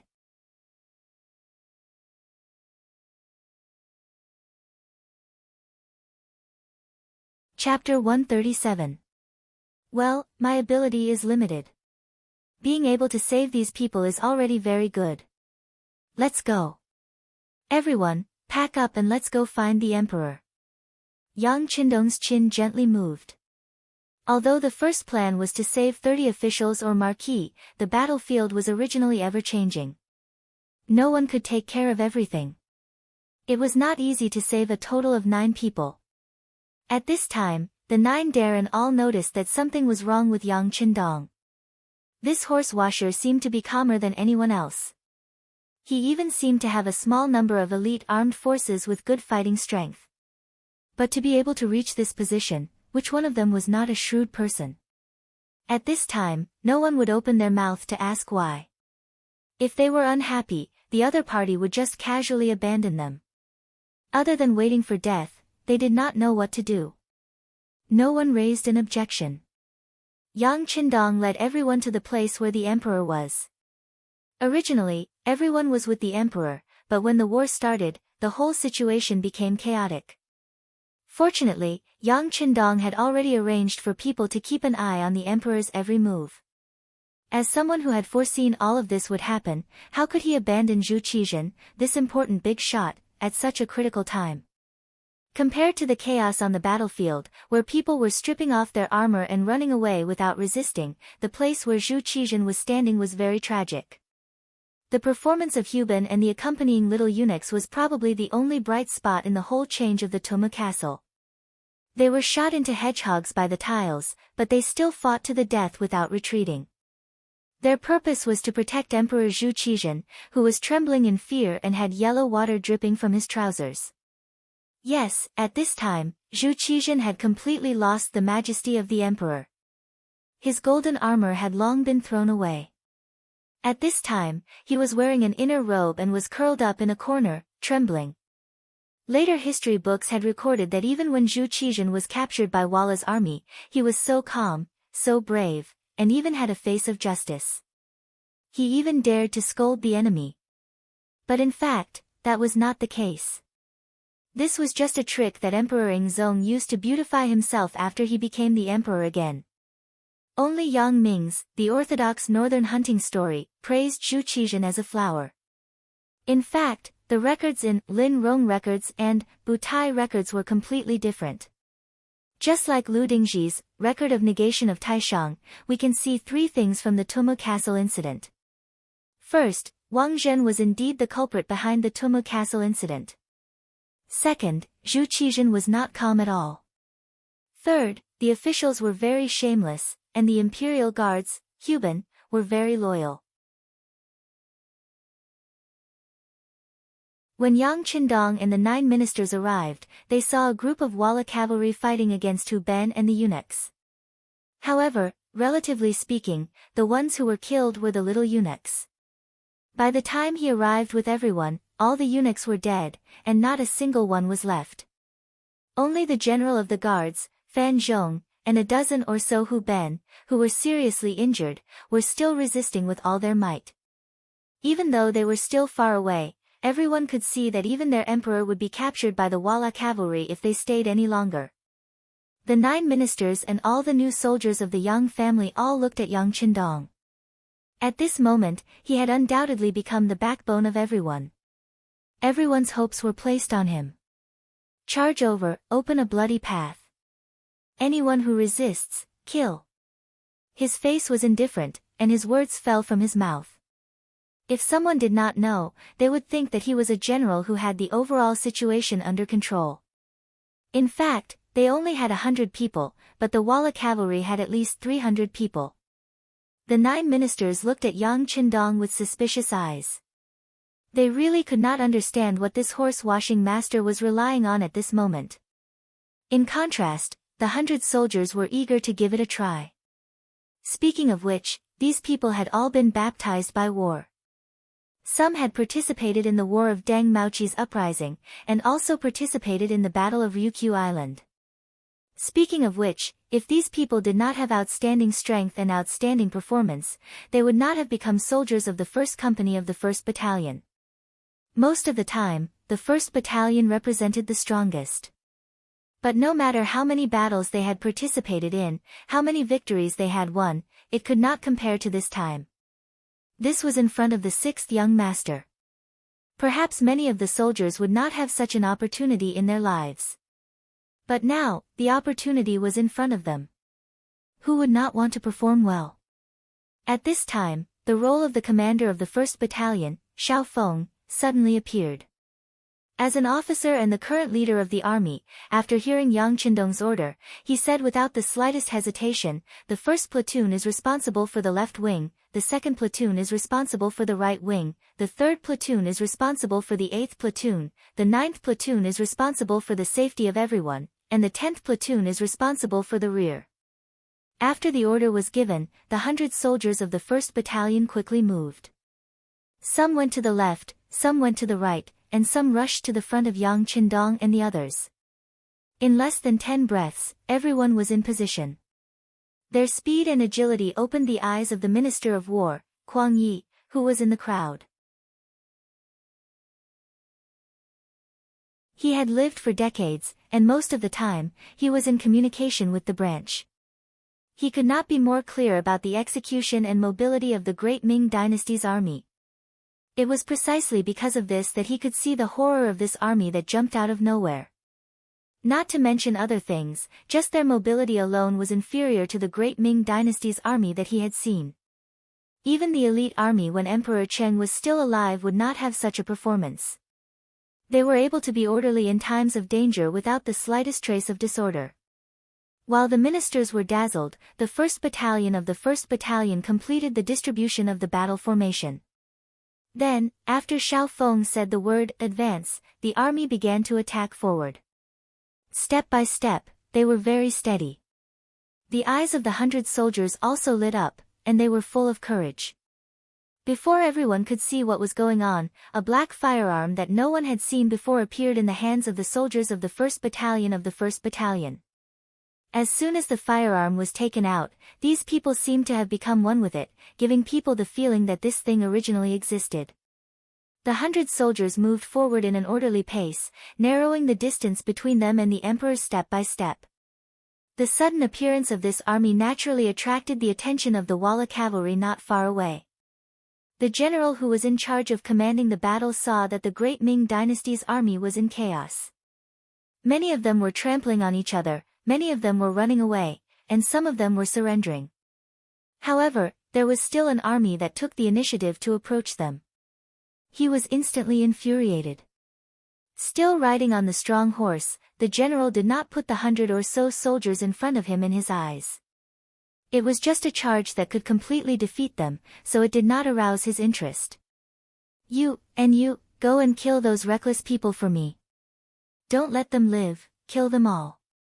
General Walla felt that his dignity had been provoked.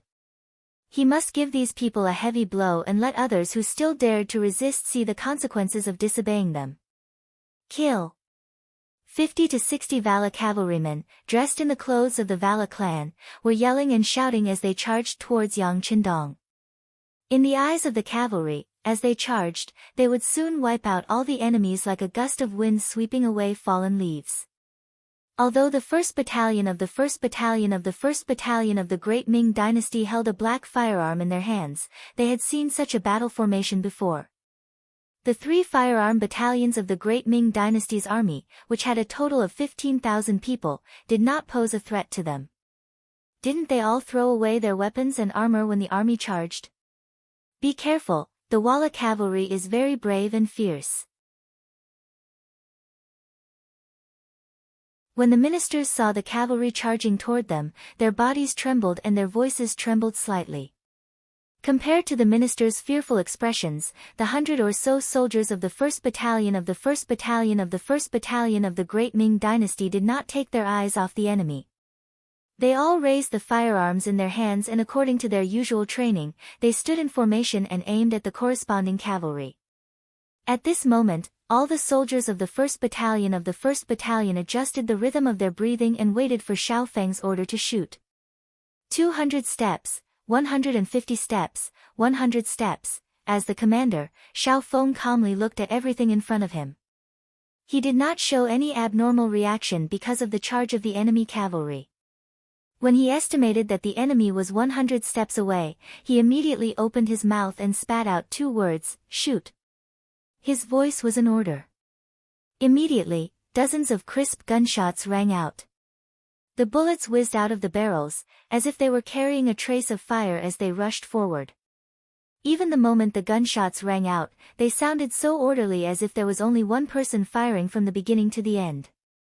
These were the soldiers of the 1st Battalion of the 1st Battalion, the strongest elites that Yang Qindong had spent a lot of effort to train.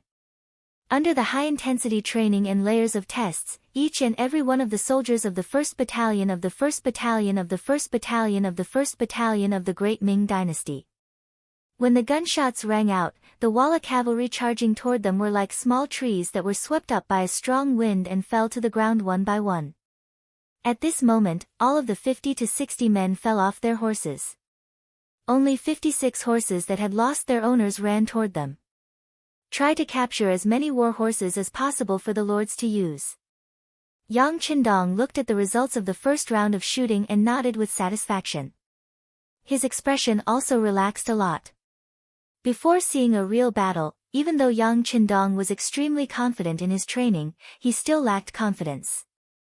Most of the time, training included drills and real battle were 2 different things.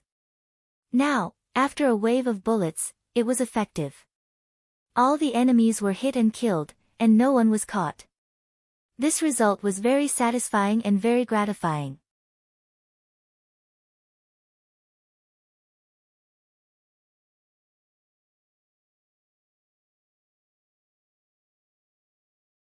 Chapter 138.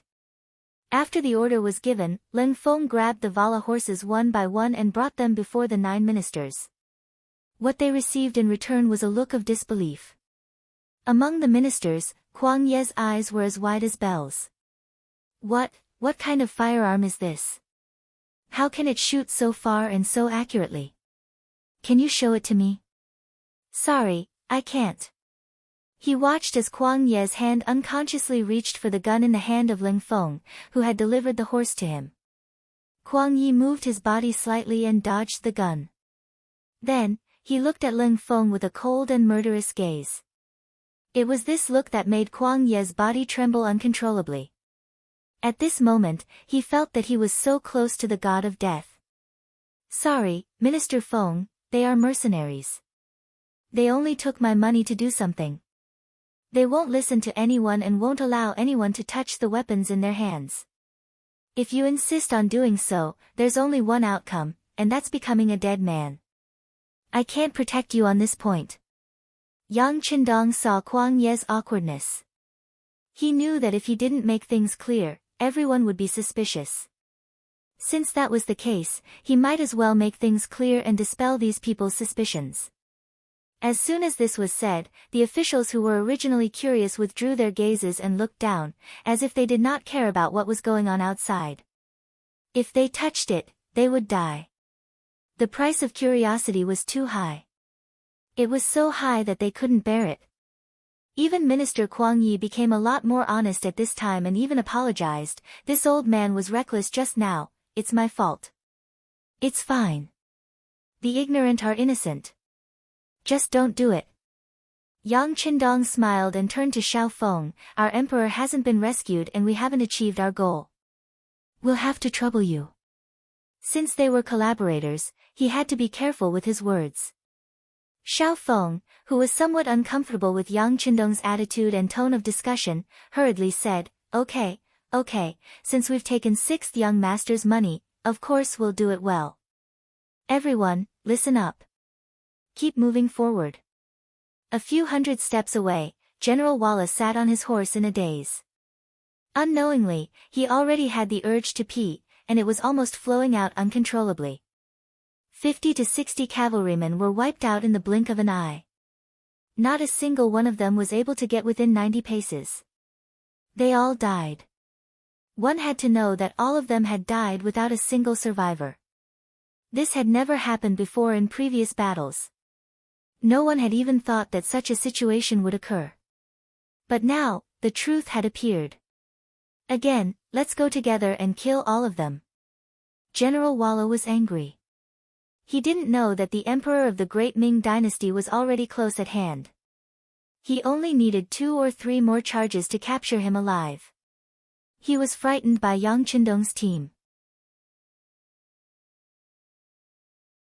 He felt that if he didn't deal with these people, it would be like a fishbone stuck in his throat, and he wouldn't feel safe at all. Many of the remaining 200 or so Walla cavalry also saw this scene. At first, they were indeed shocked, but with the general's shout, the heroic spirit in their hearts was stimulated. Each of them stared at the more than 100 people with covetous eyes, and then the cavalry charged. More than 200 cavalrymen against more than 100 people, and all of them were infantrymen. Moreover, there were no obstacles on the plains.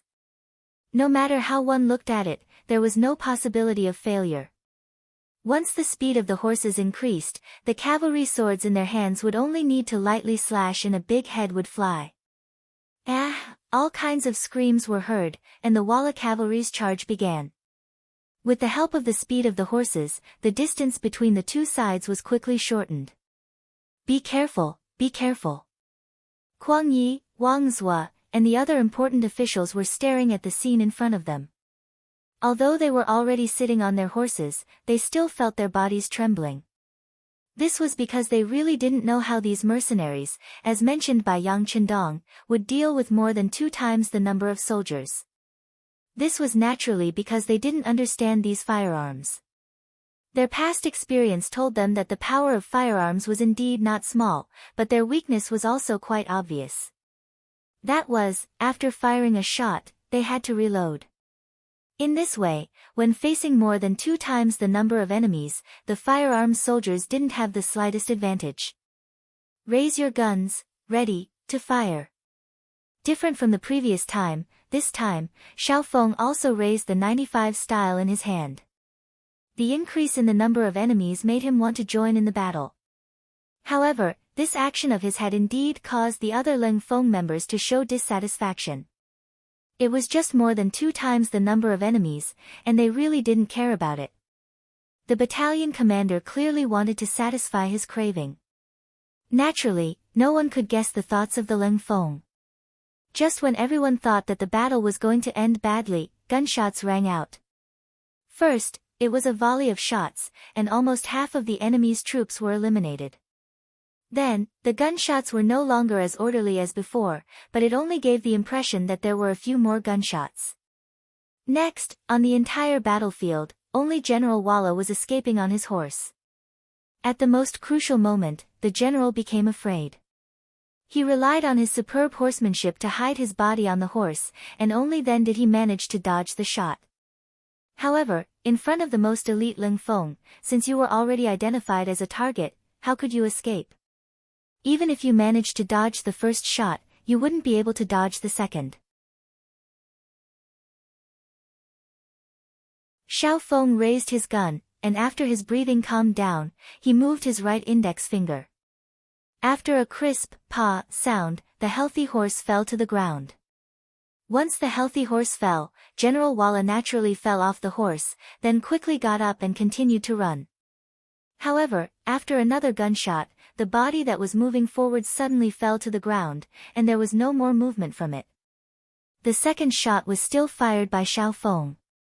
He wasn't arrogant enough to think that he could kill the target with one shot, so he only shot the horse to prepare himself for the next shot. 2 consecutive shots from the same gun finally killed General Walla, but at the same time, it opened Kuang Ye's eyes. Originally, he could tell that this gun was different from the guns in the Great Ming Dynasty, but he never expected that this gun could fire continuously, and from such a long distance with such accuracy. This scene was tantamount to giving him a solid lesson. Although he was not out of danger yet, at this time, he was already considering whether he could buy such firearms from the army. If that was the case, why would the Great Ming Dynasty be afraid of a strong enemy? Xiao Feng's performance won Yang Qindong's applause. Not bad.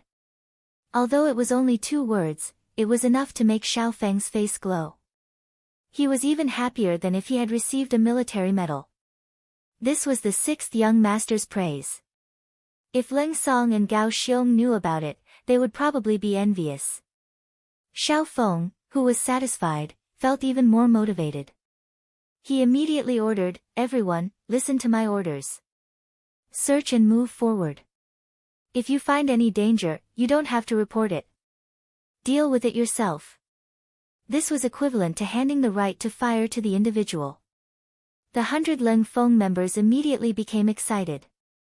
Their eyes kept searching for the enemy who might not be completely dead yet. Perhaps it was because their previous shooting skills were too accurate, but along the way, they didn't find a single enemy that was not dead. This made the soldiers feel like they were not satisfied. On the contrary, Kuang Yi, Wang Zhua, and the other important officials who followed them all the way breathed a sigh of relief in their hearts. With such a powerful mercenary group accompanying them, their safety should be much more guaranteed. After more than 300 steps, Zhu Qizhen finally took off his armor and appeared in everyone's line of sight in a yellow robe. Compared to his usual high and mighty appearance, at this moment, his eyes were filled with fear. His clothes were disheveled, and there was even a small bruise on his face. The bruise was probably caused by falling to the ground. In short, he was currently in a sorry state.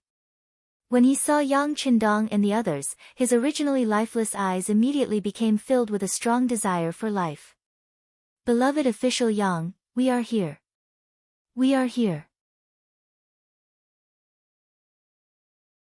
Check the injuries of the others and protect His Majesty."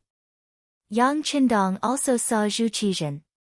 He then ran over to Zhu Qizhen's side, pretending to be terrified. Finally, he could grab Yang Qindong's hand. Zhu Qizhen said with a panicked expression, "Sir, you have misled me. You have misled me." At this moment, Zhu Qizhen still didn't forget to find a scapegoat for this great defeat. From this, it could be seen that no one who could become an emperor was simple. Yes, eunuch Wang messed up the battle and caused a great defeat. He is guilty. However, he did it out of kindness. He just isn't good at leading troops. Yang Qindong knew how Zhu Qizhen felt about Wang Zhen. In history, this person was first captured and then sent back by Walla. He only regained the throne a few years later. However, once he took the throne, he didn't forget to build a colorful clay statue for Wang Zhen. He even built a monument for him. Just from this point alone, it could be seen how much Zhu Qizhen doted on Wang Zhen. He didn't believe that Zhu Qizhen would hate Wang Zhen just because of this great defeat. Furthermore, outsiders knew that he and Wang Zhen were working together. If he said anything overboard now, it would give people the impression that he was burning the bridge after crossing the river. Anyway, he had already been killed by Leng Feng. What did it matter if he said something nice? When Yang Qindong said this, Zhu Qizhen looked at him with admiration. He then said, "Beloved official Yang, you should send someone to see if you can find Sir. Perhaps he is fighting with the enemy somewhere." You're tuning in to the Blissful Bookshelf YouTube channel. We're so grateful for your support, and don't forget to subscribe to join us on this incredible journey through captivating stories. Your generosity through donations truly makes a world of difference, as it's the primary source of revenue that allows me to expand and enhance this channel for you. Thank you from the bottom of my heart for being a part of this adventure.